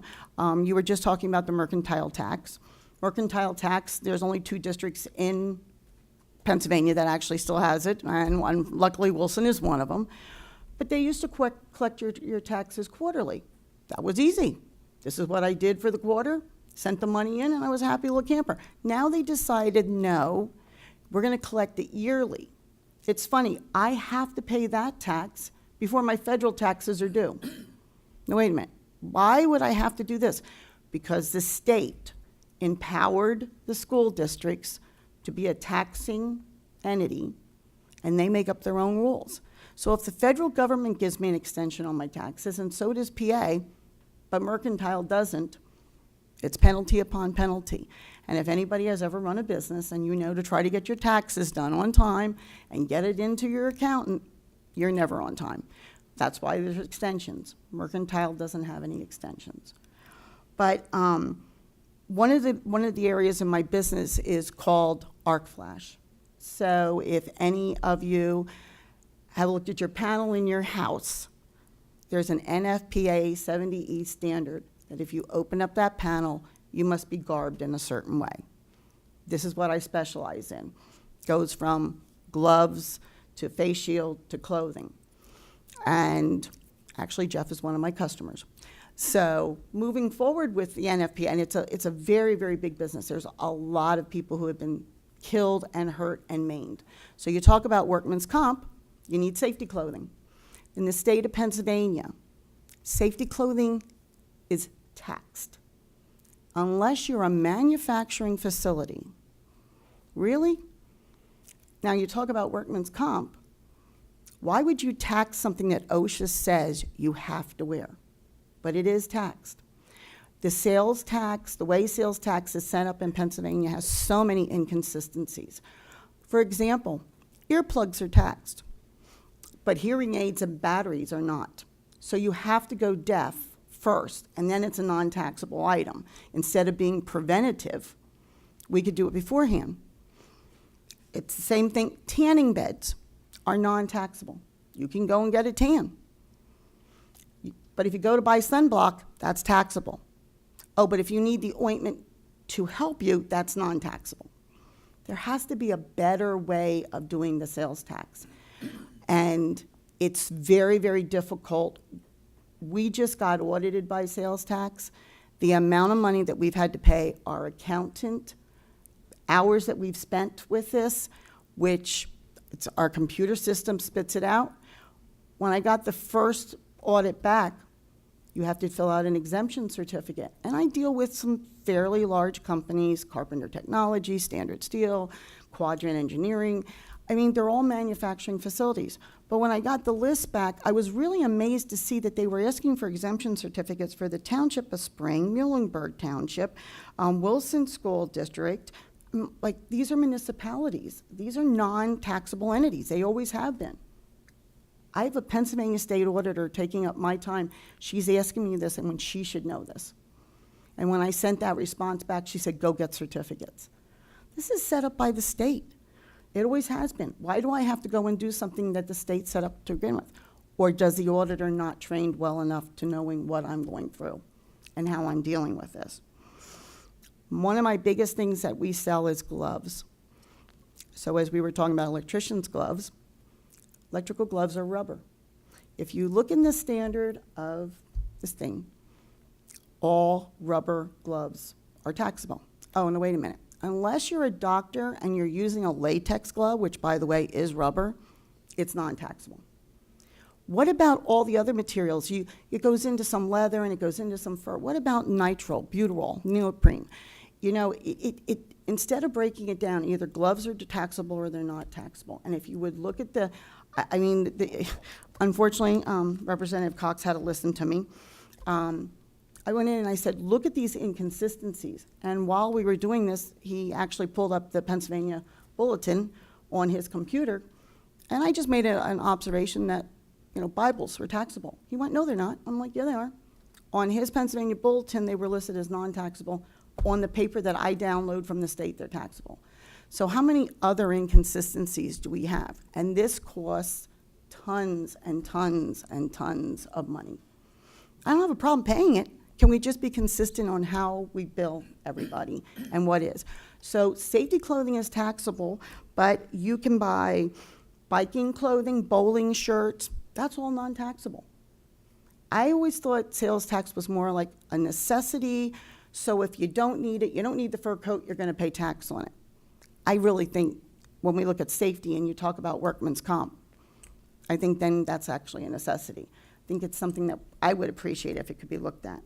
One of the other things that we do is we actually own two companies. I own another company called Arc Rated Safety, and this specializes in the arc flash industry.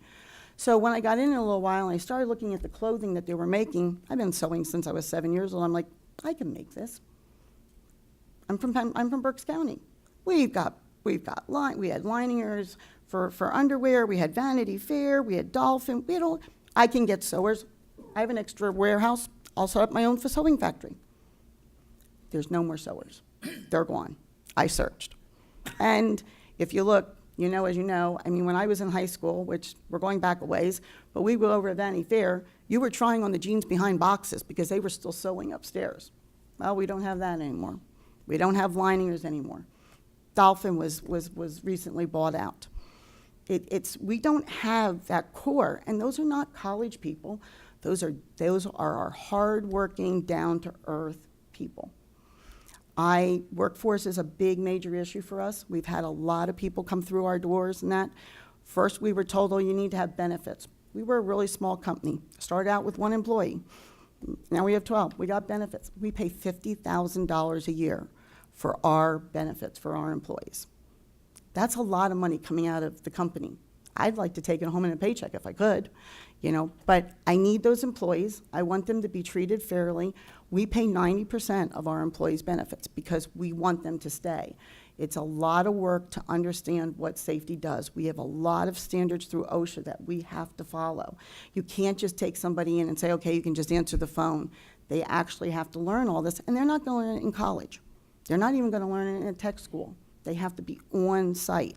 So when I bring somebody on and I decide to hire them, I'm making a huge investment in them, a huge amount of training. I don't want them going. So I'm trying to make it as best as possible. One of the nice things of working for me, you work in jeans and a t-shirt, sneakers. It's a warehouse. I tell everybody, we do not have an ego. Jim has been there. It's a cinder block building, two bays on it. We do a lot of business out of there. I deal with national companies. When I started with American Water, when they found out what I did, We actually have an agreement with them. They said, can you take over all our PPE? That's 17 states. And they do all the military bases that they take control. So I get to do all their PPE. But again, I have to have people who can pick up that phone and they can say, yes, this is what you need. No, this is not what you need. We just had the new silica rule pass. And I know what respirator you use, what tool do you have to use. So it's very technical, but it's not something you can be taught. You have to be like part of it to be there.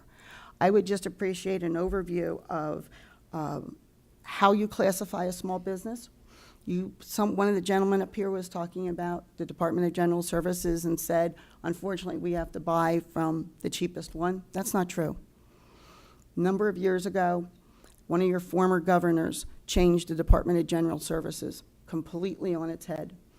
Used to be every 2 years, they would open the bid up for everybody on PennDOT wearing hard hats, vests, And one of your former governors had an interest elsewhere and now dictated that everything has to be bought through. The specifications were certain type of catalog, certain this and this and this, and there was only one company that actually qualified for that. So what that means now is there is no bid first. There's no opportunity for me to bid.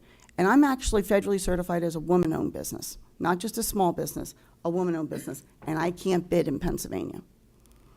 So there's a lot of opportunity out there for us, and I'd like to see what we could do.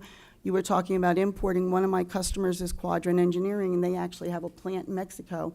I do a special glove for them. And the safety director said, Candy, you're going to have to send this glove down to Mexico. I'm like, oh, please. I mean, it's like going in, importing and exporting is really not an easy business. Can I just give it to you and you guys can send it down? I would really prefer not to have to supply them with it. I mean, who turns down business? But it was more aggravation than it's worth. I didn't have to worry about it. Mexico banned the glove. It might hurt their textile industry. We were not allowed to send that glove down to Mexico to be used. But it's funny, nothing gets banned coming into the United States. I think it needs to be the same way. What are you bringing in that's hurting our industry here? So I am making my own clothing. Unfortunately, I'm making it in Eunice, Louisiana. All of my fabric is domestic, and all of my clothing is domestically made. I can tell you right now, I could be making a lot more money if I used the imports, but it's something that I feel really strongly about. I want to be able to say that I do American-made. One of the problems that we've had in the past, the rubber gloves that we use, and when I'm saying these rubber gloves, they look like a dishwashing glove. They start at about $30 a pair and go up to about $200 a pair, depending on what voltage you're using. They have to be tested every 6 months. I have a program to test my customers' gloves. That way, I know that they're always in compliance. But guess what? They're all from Malaysia. We finally got in Willard, Ohio, there is a new facility opening up, and they are going to be making domestically made electrical gloves. This is big for the United States, and I'm going to encourage all of my customers to please support me into using these gloves because it's domestic. We're creating jobs. So that plant, which is a very, very, very old plant, retooled all of its forms and such, and luckily they had the land to expand out to do this. I appreciate your time. I appreciate your invitation to coming here. I would love anything that you can do to make it a little bit easier for us to jump through the hoops that we have to jump through and not be penalized right off the bat when we make a misstep. Thank you. Thank you very much, Candy. Clark? I feel a little bit bad. I mean, Little Caesar pizza, it's fun. I can't say it's easy, I mean, because I work quite a bit, but, and I enjoy it. I've been on your side. I've been a state rep in Michigan. I haven't wore a coat and tie in probably 10 times in the last 14 years, and I'm like Candy. I wear my blue jeans every day. Anyway, so Little Caesars, we're an entry-level company. We have 70 employees, probably 45 to 50 are high schoolers. We can teach them how to do a job in an hour. You know, there's various jobs, so I mean it's pretty easy. Our biggest problem is to get the people to come in and to work. And So with that said, Jim's asked me to talk about one of my little pet peeves, and it's just a little something under the fingernail, is the unemployment office. So I have two files in front of me. One is a nice kid. He worked for us. He's from Wilson School, worked for us at our store down here in Sinking Spring. And he said, I got another job. And he left us. And then back in March, he came back because one of his buddies was a manager. The buddy was going to Penn State Berks. And so we hired him back on, as assistant manager. And he'd wear his Jamaica hat in and, whatever. But, a nice guy. All of a sudden in July, he says, hey, I got a job cutting grass, going to make up a couple bucks more an hour. And said, thanks. He helped us out. Good luck. Well, cutting the grass ended in September 1, and he applied for unemployment, and they sent it right back to me. And I said, he quit. And they came up with a new term, that he quit, and it was okay, and I have to pay because it was necessitous and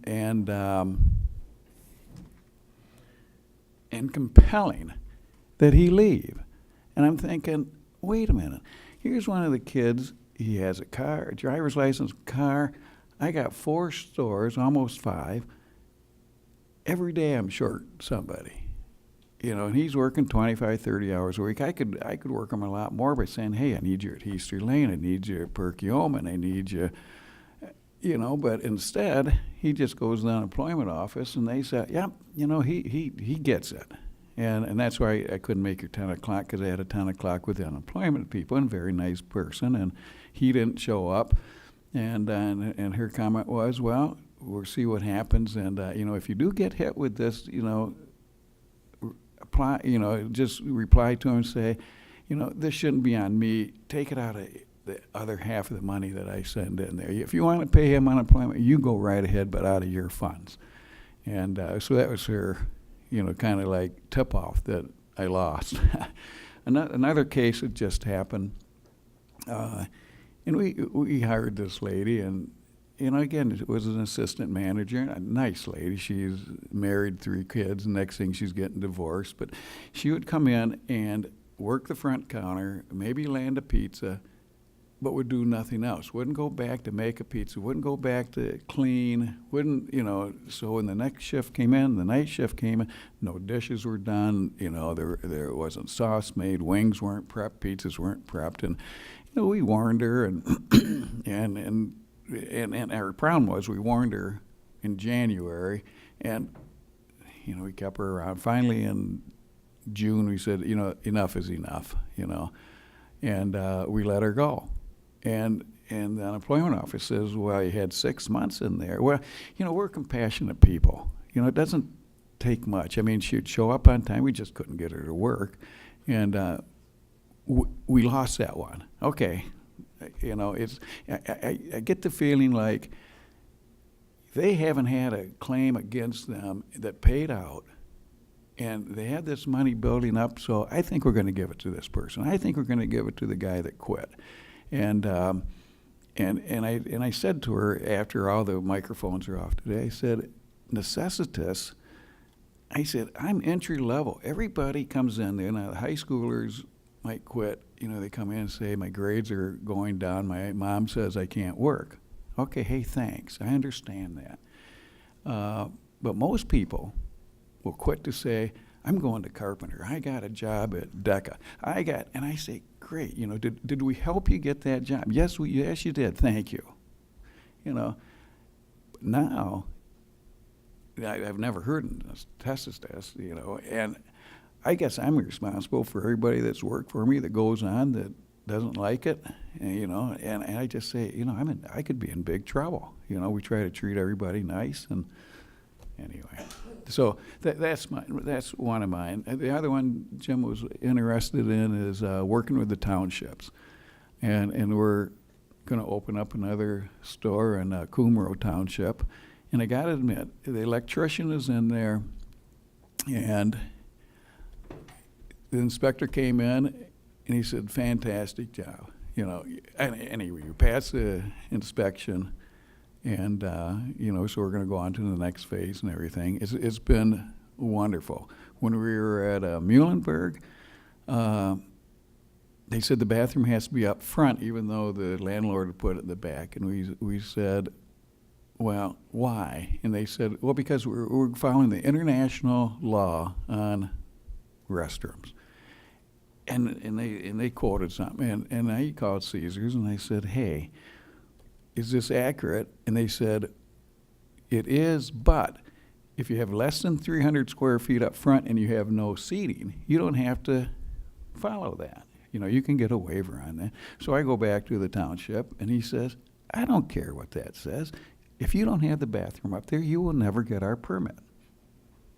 And you say, oh, well, so then we have to dig everything up, and it just delayed it by many, many months, and you just shake your head. It's just like, we got the power. We ended up closing our Phoenixville office. They came in with our open sign, you can't have it blinking. We couldn't send anybody out there to say, Little Caesars, now open. We couldn't do anything. They just said, no, you can't do it. And you say, well, how do we let them know that we're here? How do we let them know that they said, I don't know, you can't hand out flyers. You can't it was incredible. Anyway, after 3 years and losing a lot of money, we finally said, you know what? We give. You guys win. And so we take the $5 pizza away that a lot of people liked, and we left. And so anyway, we're back here. So anyway, my stuff, in the past, I had a travel agency that my dad had, and one of the problems I had was I didn't keep up with computers, and so I could do a lot of stuff, but I couldn't keep up with the pizza. I can do everything in that shop and be happy, and that's what I like about it. So anyway, I apologize. Mine is kind of easy versus probably these two in the first three. So thanks. We appreciate that, Clark.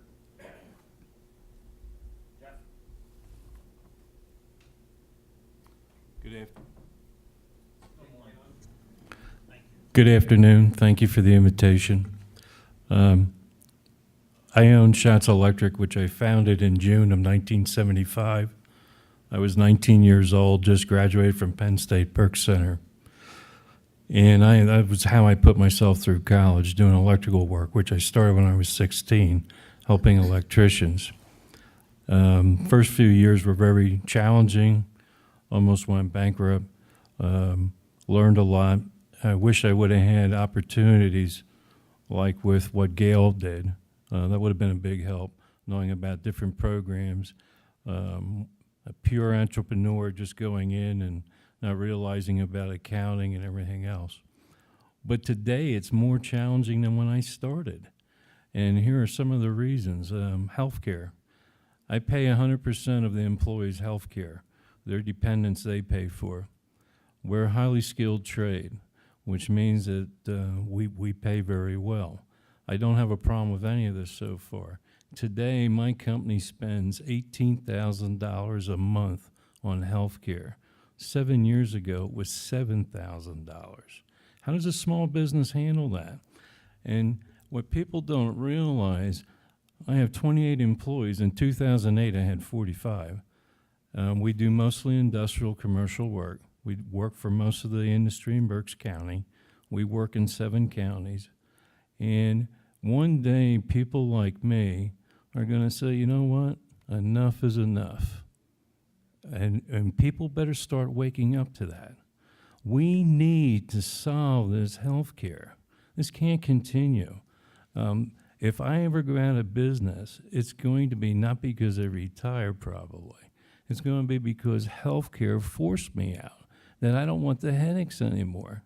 These regulations are too much.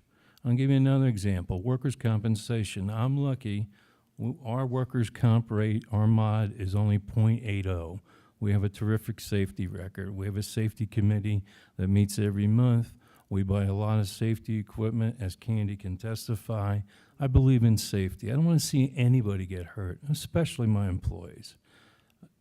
But The problem I'm having with workers' compensation, one of the reasons the rates are high that nobody looks at, in healthcare, you're given a panel of doctors, they monitor it, they try to keep the costs down. These healthcare companies make agreements with hospitals that they only have to pay a certain percentage of the bill. They're given discounts, and that's how they are able to keep it under control. In workers' compensation in the state of Pennsylvania, there are no controls. Wherever you take your employee to a doctor, even if it's one on the panel, he gets to charge the workers' compensation carrier 100%, and they're obligated to pay. Any drugs or medications, again, that are given, you pay full price. There is no discount. There's a lot of things we could do in workers' compensation, and yes, it should be looked at. Okay, why can't it be competitive? We do this for healthcare. All right, it has nothing to do that's going to affect the employee. I would be against that. But there are things we could do that would save a lot of money, and that needs to be looked at. I do 1,000 jobs a year, and I've done that for many years. Some years I did 1,200. That means I got to handle all the paperwork, review all the documentation, and it's getting tougher and tougher. Let's go back to the Uniform Construction Code in the state of Pennsylvania. Okay, I understand why that was done. I'm all for codes. I have no problem with that. It makes everything level for good contractors. You don't have to worry about a bad contractor going in and doing shoddy work, and that's going to be your competition. It's not going to get approved because the electrical work's going to be inspected. That's a good thing for the consumer, all right? He's always going to get a good job. But now, this is what makes me laugh. When I started back in 1975, most of your electrical inspectors were retired electricians. They got older, they were 50, 55, 60. I'm 62. I understand. So now they stopped doing the electrical work because of the physical demand, and they became electrical inspectors. That was a good thing. They had all this experience. They knew where to look to make sure things were done properly. They had a good idea. They were well known. They did this their whole life. Now we come in with this Uniform Construction Code. First thing we did, we made sure that all the engineers now handle this. So now instead of paying a guy that had all this experience, we can send out somebody in their 20s that went to a college, got a degree in electrical engineering. He's going to inspect. He never picked up a screwdriver. And you want him to be an inspector? And then now, instead of paying $50, $100 for an inspection, we're paying $250. But you didn't send me an inspector. I think that should be looked at. If you call me and you want 10 receptacles installed in a commercial building, you have an office building like this building, and you go, oh yeah, I'm getting a new copier, put a receptacle in over here. And this room should have had another receptacle, put that in. Do you realize I got to make a drawing and put an engineering seal on to put 10 receptacles in? I did this for 42 years. I have 5 master's licenses. You don't think that's ridiculous? Do you know what it costs to put an engineering seal on yet? And they go, come on, guys, it's receptacles. Okay, we're not doing an automation, which we also do every day. I can understand that. But there's some things with this code that are way out of line that we need some people with common sense to review. All right? I mean, yes, I'm all for codes. I believe in inspections and everything else. But there are some things that are really unbelievable. When I get involved with a job where there's one of our industrials is going to do an expansion, where they're going to put in a new production line, do you know how much time is taken before we send our first guy there? A minimum of 9 months, most times a year. You want to know why we can't compete with other states like the Carolinas? I'm told now, I'm assuming this is true, if you're a manufacturer and you're looking for a state to build, you go in there and you say in North Carolina, okay, we just bought this land here, we want to build a plant. And they go to you and say, well, this gentleman here will take care of everything. You give him your drawings and everything. He will get every permit for you. He will meet with the water company, the electric company, the sewer company, because he has the authority. You get one person that gets every permit in the state, and they promise you that they have them in 30 days. Up here in Pennsylvania, we take 9 months to a year. You want to know why we can't compete? The other thing I'm worried about, having skilled labor. I've taken many students out of the BCTC. I'm a graduate of that as well. I have been on the advisory committee for 35 years. I believe in that. Believe in education. When you see this, we have a problem. We cannot supply enough young people. Doesn't matter if it's electrician, doesn't matter if it's plumbing, doesn't matter if HVAC. We're all worried about it. We're not concerned, we're worried. And then, why did our governor, I'm sorry, this really blows my mind. We have able-bodied people that are collecting welfare, and the Senate and the House passed a law that these people would have to get a job if they're physically able. I agree with that. And he vetoed that. Is he crazy? We don't have enough bodies in this state. Can you tell him that? Where does he think these people are going to come from?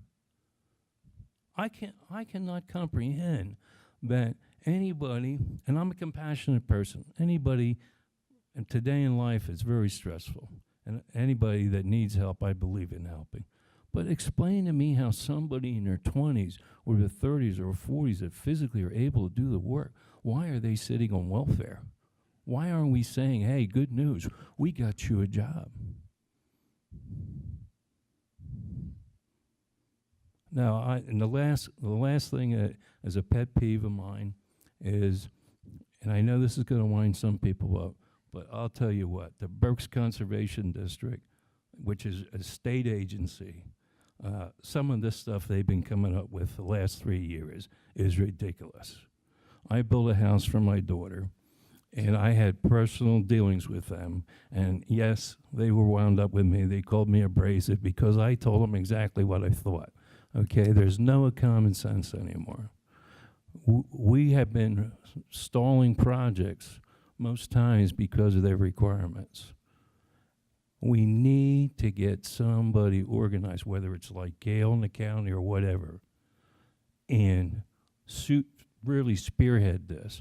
So a developer, a builder, an industry that wants to expand. We have companies in Berks County that want to expand, and they're running into all this, all the required engineering and design. I was on the board at the Reading Airport for 7 years. We're constantly trying to bring industry into the airport. And this is a very competitive situation. All airports across the whole country are trying to do the same thing. A lot of times these deals we lost at the 11th hour. But to give you an example, we had a local company that was going to put up a new hangar building. I personally went to Bern Township with the manager to get the approvals. And again, they had their requirements, which I respect. I'm a former township supervisor. We got through all that, which I thought was going to be more difficult. The Conservation District came back with a rain garden. That's not a retention pond. A rain garden that had 1,300 plants in it. And it's like, are you out of your mind? We're an airport. We're worried about wildlife. We cannot have wildlife. We don't want a plane taking off here, hitting a bunch of ducks, geese, birds, whatever. We don't want varmints running around. We don't want a plane landing and hitting a groundhog to a deer. Are you out of your mind? And there was no talking about this. This is crazy. This is what we need to do in the state. Thank you. Jeff Schatz for governor. We appreciate your comment. No, there's other people running that are better than me. Now, we really appreciate your hands-on experience, all three of you, and first of all, your dedication to work. So I'm honored to have you here as testifiers. It's these real-life experiences I think help really drive the point home. Clark, if I could, I'm going to take a second. I'm curious what made you move to Pennsylvania. You said you served in the legislature in Michigan? Yeah, I had a travel agency and the internet, 9/11, everything was affecting us. And again, my son, who's here with me, said, we ought to do Little Caesars. I see that, the box, and we like Little Caesars. Said, franchise available, and they said, you can't stay in Michigan. We have 525. You can't go south, you can't go west. That's where everybody's gone. Would you go to Reading, Pennsylvania? So we came here because they had Caesars, and, well, probably 20 years ago now, they got mad at corporate, and corporate said, they said, we'll rip up this agreement, just pay us what you owe us, and we'll be done with you. And then they couldn't get anybody to come back in here until us, and so that's how I got here. Can I mention one thing on Sure. insurance?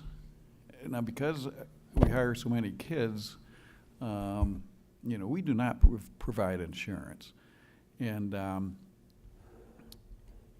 with Obamacare, my accountant says, well, if you have over 50 full-time equivalent people and 30, full-time people working, and he says, you're close. On the 50, when we put all the 15-hour-a-week kids from high school in there.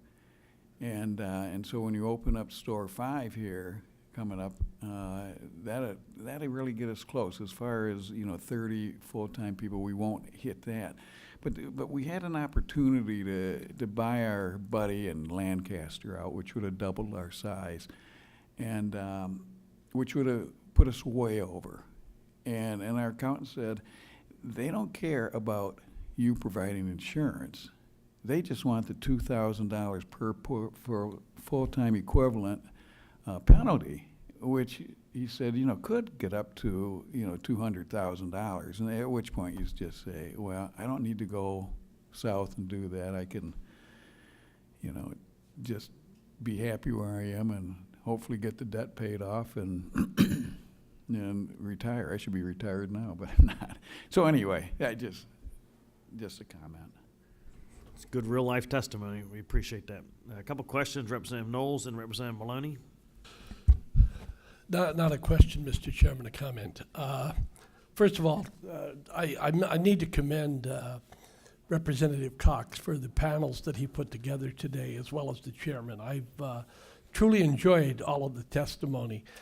Mr. Schatz, I got to tell you, you noted in your testimony how old you were. And I'm a little bit older than you. And I will tell you that one of the few things about getting old that's nice is that you can say what you damn well please, and you can say what's on your mind. And I will agree with you wholeheartedly. My wife and I back in the 80s ran a business, and we dealt with many of the problems that have been described here today. It has gotten worse. And we have a responsibility as legislators, and the chairman will tell you that we've got a number of bills that are moving through the system that will take care of some of these problems. And we need to be vigilant when we go back to Harrisburg to be certain that those bills are moved and that we help you with these problems. And you, sir, are spot on. Everything that you said is so true, and I commend you for continuing to run that business, because it must be very frustrating when you've got to deal with the bureaucracy that you're dealing with today. So hopefully we can improve that bureaucracy and make your jobs a little easier. Thank you. Thank you, Representative Knowles. Representative Maloney, then Representative Lawrence. Thank you, Mr. Chairman. You folks probably couldn't have followed up on my last comments any better. You are, to me, the backbone of what's made our country what it is. You reiterated to me the things that have been a concern of mine. I have been frustrated many times with trying to show the dire need for the change. Kudos to all of you for being who you are, for doing what you do. And I think it's interesting that a couple of things that were actually brought up that I think could continue in this discussion, and I did offer a bill for putting the ICC code, which coming from the construction industry, I know the problems with what we have, that it would go online. It would be read-only because of copyrights. And I think it only makes common sense to the point of some of the challenges that you folks have had when you have a code enforcement, third party or whomever, really not serving in the duty capacity or the experience capacity, and they tell you you must do something, and I've been there multiple times, you would then be able to pull up online or have the availability to reinforce what you know to be the code and say, that's really not the case. And I give you an example. I actually, when I got elected and I picked a spot for my legislative office, I had an open space, and so I laid it out. I hung all the studs in the drywall, and I pulled all the wire, and I put the communication cable in, and I bumped up the breaker box. I didn't have enough space in there, and when I got inspected, the individual came on site and said, you need to do this and you need to do that. And I says, why? Just because I said so. But I said, but that's not the code. And so I let him go, and I called my electrician up, and I said, sir, is there something I'm missing? Did I forget something easy to do? He said, no. He said, you just ask him to show you that in the code. I said, that's what I thought. And so I continued. And when I asked for my final inspection, they gave me a choice. Either have the owner of that business come back who was there, or somebody else. I said, why don't you send somebody else? So they sent me somebody else at 2 o'clock. And when he came here, he goes, oh, wow, this is in order. Somebody knows what they're doing. This is great. Walks over to the breaker box, opens it up, sees the sticker in place with the man's name on it. Said, that man's not licensed to do commercial work. Why is he here? I said, well, there you have it. I said, but he's the owner of the company, and he can tell me what I have to do, even though it's illegal. So, look, I've been trying to sound this horn for a long time, and I really apologize that you folks have to go through that. I was told by a man one day that I had to vent a bathroom renovation pump, Santa Flush, if you know what it is, it's an up flush pump, through the whole entire house throughout the roof. I said, but that's not necessary. I can do a wet vent. He said, what's that? So to your point, Jeff, these folks not only don't know what they're talking about, but they can make your life miserable and cost so much more cost to the project that's not only unnecessary, but it's not even required. To the administration, I can't answer for them. I can tell you this, I have 2 secretaries that have disrespected me so bad that I can't hardly even believe it. So I'm not surprised. We do have a battle. We have a fight on our hands. It seems like the word is common sense. And all I can say is thanks for being here. I think many of us that know and need to hear it again, it will be helpful. So thanks. Thank you, Representative Maloney. Representative Lawrence. Thank you, Mr. Chairman. Again, I appreciate the testimony of the testifiers here today. You all have, I don't want to say better places to be, but other places to be. And the fact that you took time out of your day to come and provide us with your testimony, I greatly appreciate. And it does not fall on deaf ears. I could share several stories similar to the ones that have been shared here, both by yourself and by some of my colleagues. A prominent business in my district. Again, as I said earlier, we club our doers over the head. Prominent business in my district. He just threw up his hands and closed his business after the township rezoned his property. Agricultural. It was a well-known commercial establishment that had been there for a long time. And it's a long story. I won't get into the whole thing, but the bottom line is that, you know, the bank, he has a loan, a payroll loan, a revolving line of credit against his facility. And the bank, when they look at, you know, well, is that zoned commercial? That's worth one thing. If it's zoned agricultural, it's worth something else. And that was the last straw for him. He just said, you know, I don't need the hassle. And the 50 people who worked there some of them are still looking for work. More of a comment than anything else. Whether you love Donald Trump or hate him, I'm not here to comment one way or the other. on this matter, but I will point out, I guess before I say this, you should be in the business of your business. You shouldn't have to worry about a million government regulations. You mentioned earlier, you said, look, I respect the code, I respect the township, you know, tell me what you want me to do and I'll do it. You know, it's frustrating when you get 12 different people telling you 12 different things. You shouldn't have to spend a lot of time trying to comply and comport with all these things.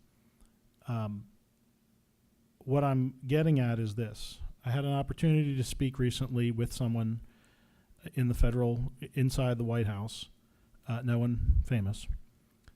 And when the president came in, he signed an executive order that we're going to repeal 2 regulations for every one that we put in. This is on a federal level now.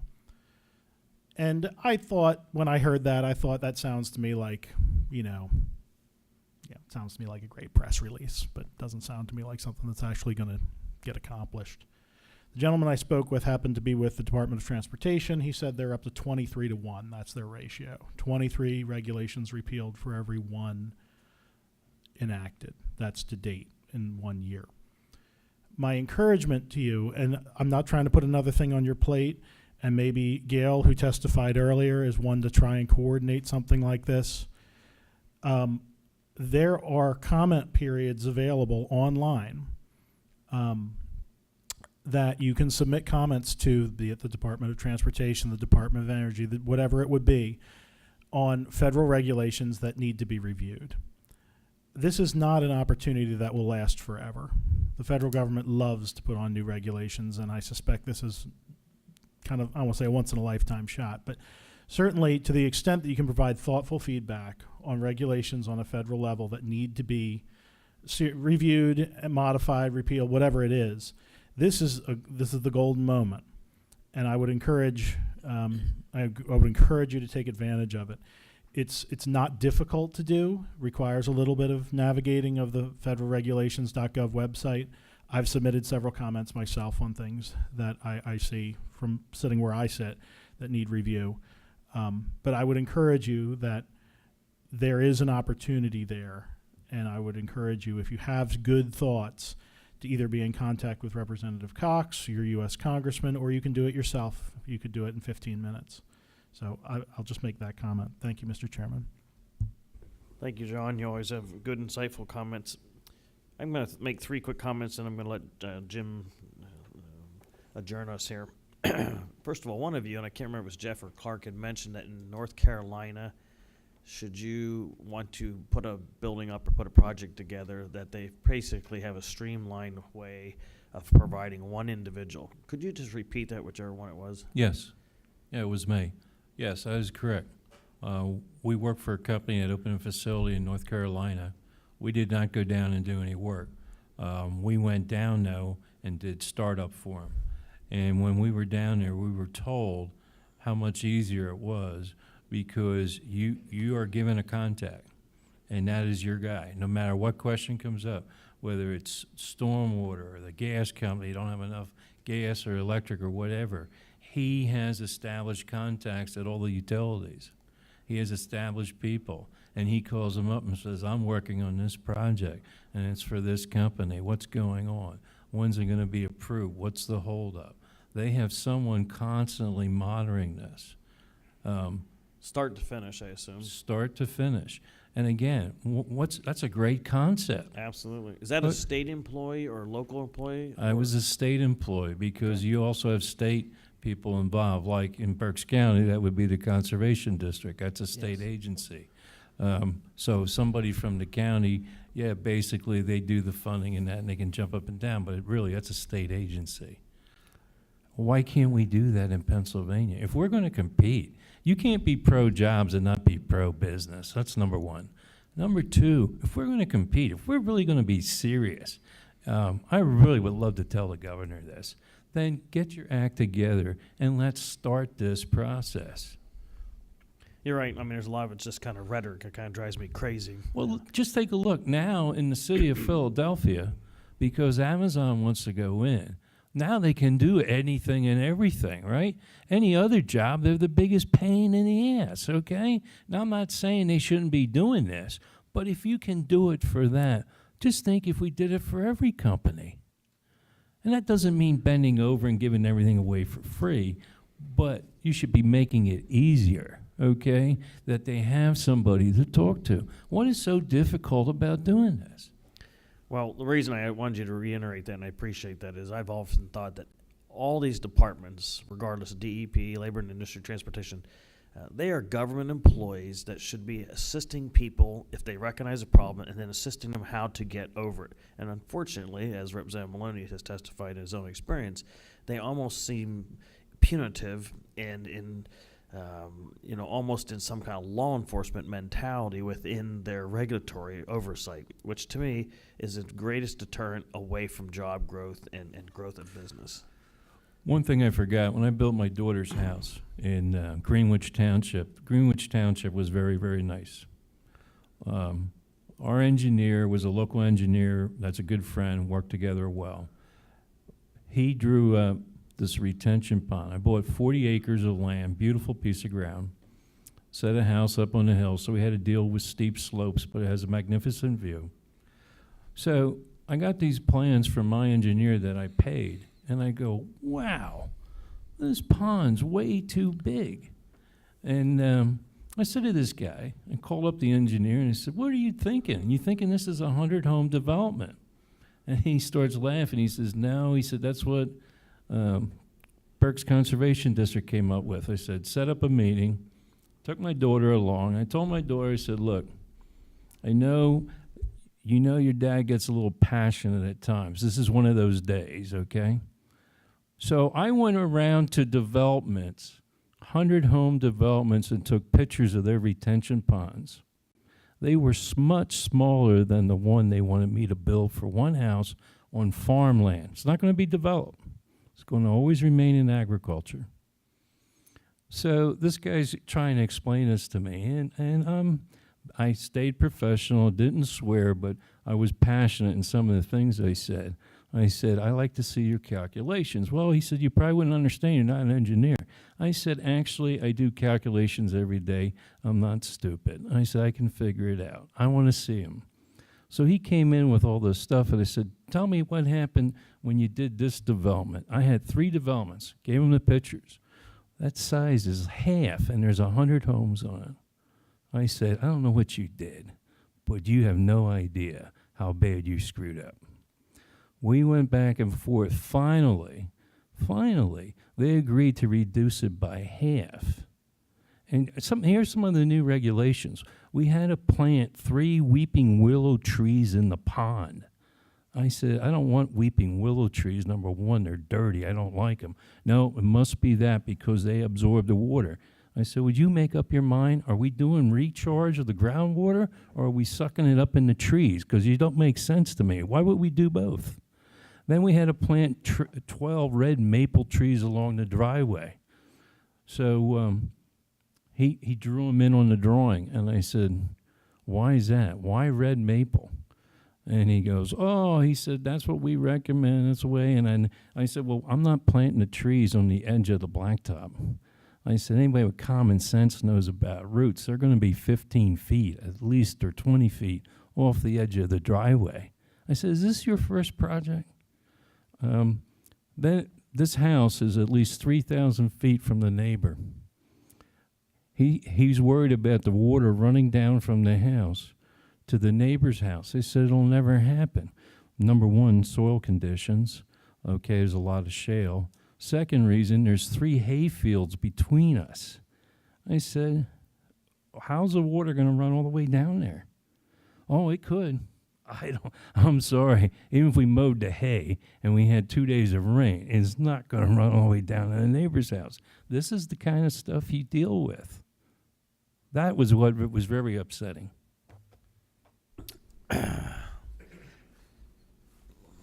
You're getting my ire up on some of these things. But the reason I asked that question is I think we need to remind our listeners that may not be here today is these are by non-elected entities. Correct. And I think we need to be thinking about that. We go through election cycles. You get 15% of the people showing up. Sometimes people want things put on referendums, and 15% doesn't even represent 15% of those who register vote, much less the population as a whole. And so I think they need to be really cognizant of these well-intended organizations have a tremendous amount of power in governance, more so than even a lot of your elected officials. And I think that is something we as elected officials probably need to put better oversight over these organizations, whether it's council of governments or these conservancies and things that they're popular, but sometimes they're very detrimental towards our growth. Real quickly, I actually had a comment for Candy. I hope I didn't lose it. I have so much stuff scribbled down I can't read my own thing. Oh, yes. Because a lot of our members are relatively new in the legislature, not necessarily here, that might watch this later. You talked about the procurement process. I think that is just terrible, if you're correct on what you say, which I have no doubt that you are. But if you could just re-explain that real quickly on how it has now become an exclusive club. Thank you.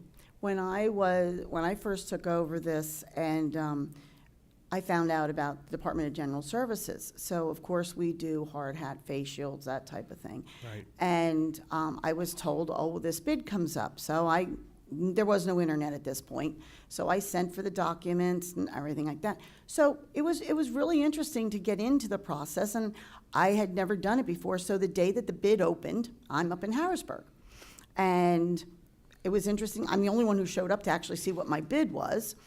And they explained to it. And I said, well, why aren't you standardizing your hard hats across the state? That means your face shields, your brim brackets, and your earmuffs, everything's going to be standard. Oh no, we change it every 2 years. I'm like, why would you do that?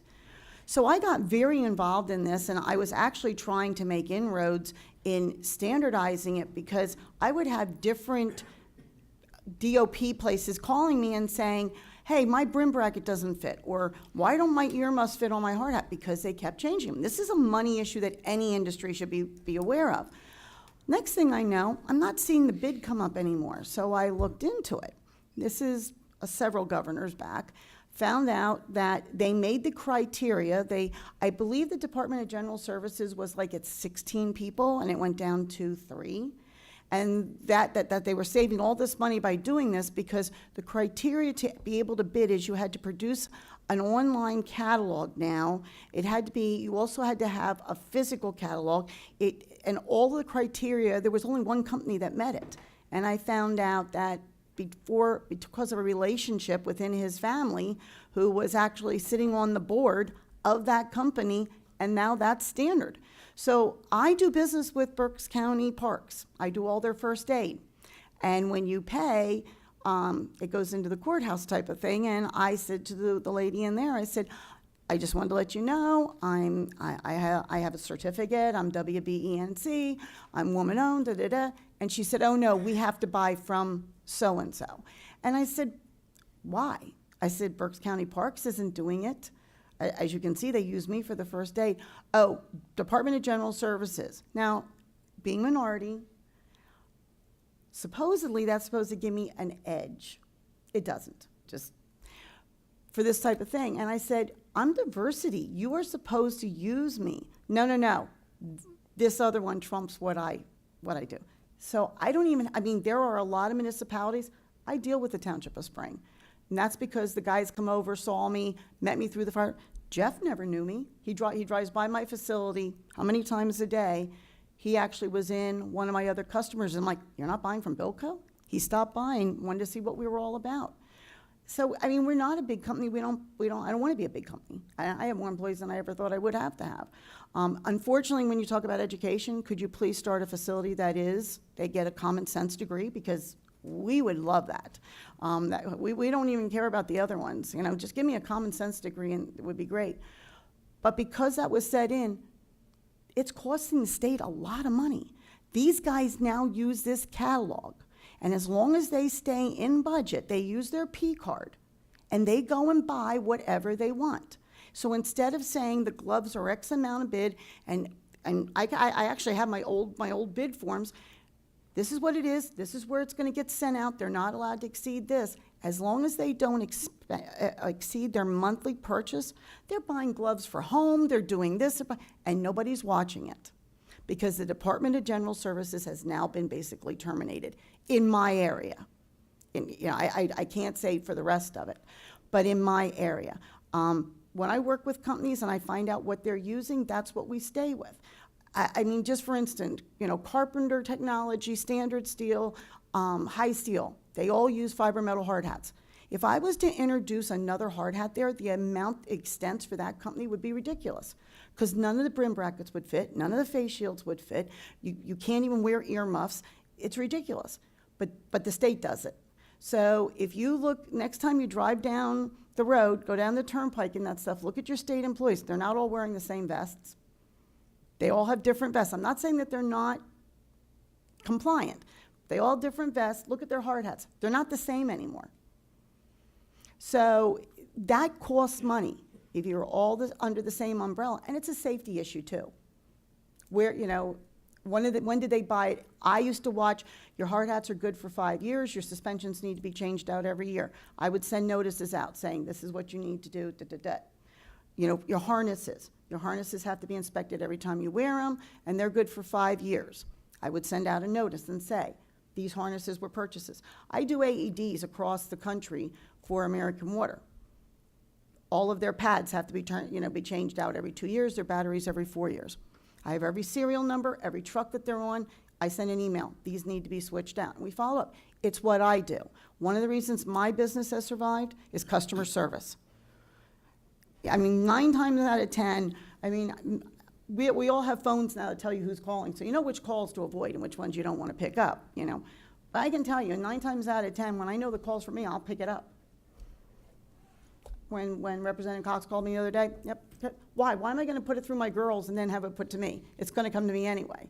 So these people. Hoping it was Ginger. That's true sometimes. But anyway, it makes it simple. I'm Pennsylvania Dutch, born and bred. I'm one of the cheap Dutchmen. I will admit it. And I just think that we need to do that across the board with everybody. There's nothing wrong with it. I'm sorry. My people, I was laughing. I was in a meeting the other day with Suez Water out in Harrisburg, and they were saying, oh, we make our people turn off our computers every single night because of the electricity. I said, are you kidding? My people have used both sides of the paper. If it's not leaving the office, you're not going to throw that paper away. Put an X and use the other side of it. It's an internal memo. You talk about saving trees. There's another reason to do it. So, there is ways to save the state money. But when the mechanism has been taken away to help you do that, competition is what has driven everybody. It's what we do. There's no competition anymore. It's just a handout. Well, from one conservative Dutchman to another, thank you very much for that frugality, and government could take a good lesson from that. I do appreciate you being candid on that, because I'm assuming the company you're referencing happens to be located in Chicago. Yeah. Okay, well, we can talk about that a little bit later, but I wanted the members to understand that our alleged procurement has really created a monopoly, and it's really not competitive, and sadly, it's really a deterrent to local businesses that we should be patronizing. Representative Cox, again, I want to say thank you on behalf of the Policy Committee for hosting us. For your other members that live around here, you got good people, get a hold of these guys and share some of the information or additional concerns that you have. They need to hear it because they are your messengers to Harrisburg. Thank you. I want to thank you again for testifying. I've heard many of your stories, and I wanted my colleagues to hear them. I wanted them to hear the challenges that you're facing on a daily basis many times, and an ongoing basis at the very least. I had close friends who recently tried to open a business. It was a township not within the legislative district I represent, but still in Berks County. And some of the things that were described today, where somebody comes in and says, this is what you need to do. You've got electricians and plumbers. They come in and they know what the code is. They know the requirements. They come in and they do the job. The inspector came in and they ended up spending, their original estimate was close to $60,000. They ended up spending over $100,000 on getting this facility open, simply because the the project was done to code, and it was done within all of the requirements according to the law and according to the UCC, et cetera. But the inspectors came out and it was, you need to do this and you need to do that. And my friends who had never done this before, they're just looking to get this done. So they say, okay, what do we have to do? And so they'd make the change. They started to see a little bit of the light when a different inspector came out for follow-up. And they said, well, we made this change, which the prior inspector mentioned. The guy scratched his head and, you didn't have to do that.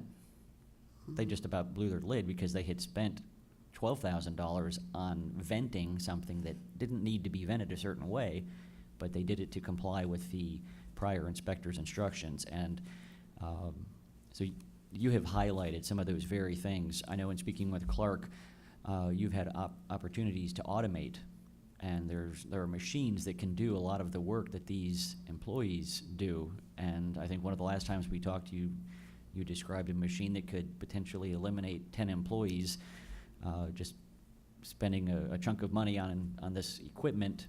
You could replace the employees with the equipment, but you choose rather to have those jobs and be that entry point. My concern is, Mike, that you put the pizza in and a sauce, cheese, and pepperoni, and it can fill our rack of 42 in 5 minutes, which would take us 20 minutes. And it's unbelievable, and it's consistent. and the cost of that, 55,000, so they say it's about an 18-month payback. right, but $55,000 for equipment that can eliminate jobs. You've chosen not to eliminate those jobs at this point, and my fear is I think of my colleagues, is you're gonna hit a point where you say, that $55,000 machine, once I have it paid off, there's no workers' comp, there's no unemployment comp. If that machine quits, I'm gonna replace it, and nobody's gonna tell me I can't. Right. And nobody's gonna tell me that it voluntarily stopped working, and that now that it decides to start working again, I have to pay it extra. You know, all the interactions and the complications that come with employees that we've been unable to address. Some of those can be solved, sadly, by automating, and I fear that if we don't act quickly enough, it's going to put individuals like you. Well, that's where the unemployment or the minimum wage comes in. You know, Seattle at $15, that machine would be in all 4 places. Mm-hmm. You Right. know, and we would. I just look at the high school kids, and they're all pretty good. Right. And I say to them, let's talk about income inequality. And they say, yeah, let's talk. I said, you guys are working hard. You get $200-300 every 2 weeks. You got money, and your buddies don't. And they said, never thought of that. I said, you can go to McDonald's, you can go to a movie, but your buddies can't.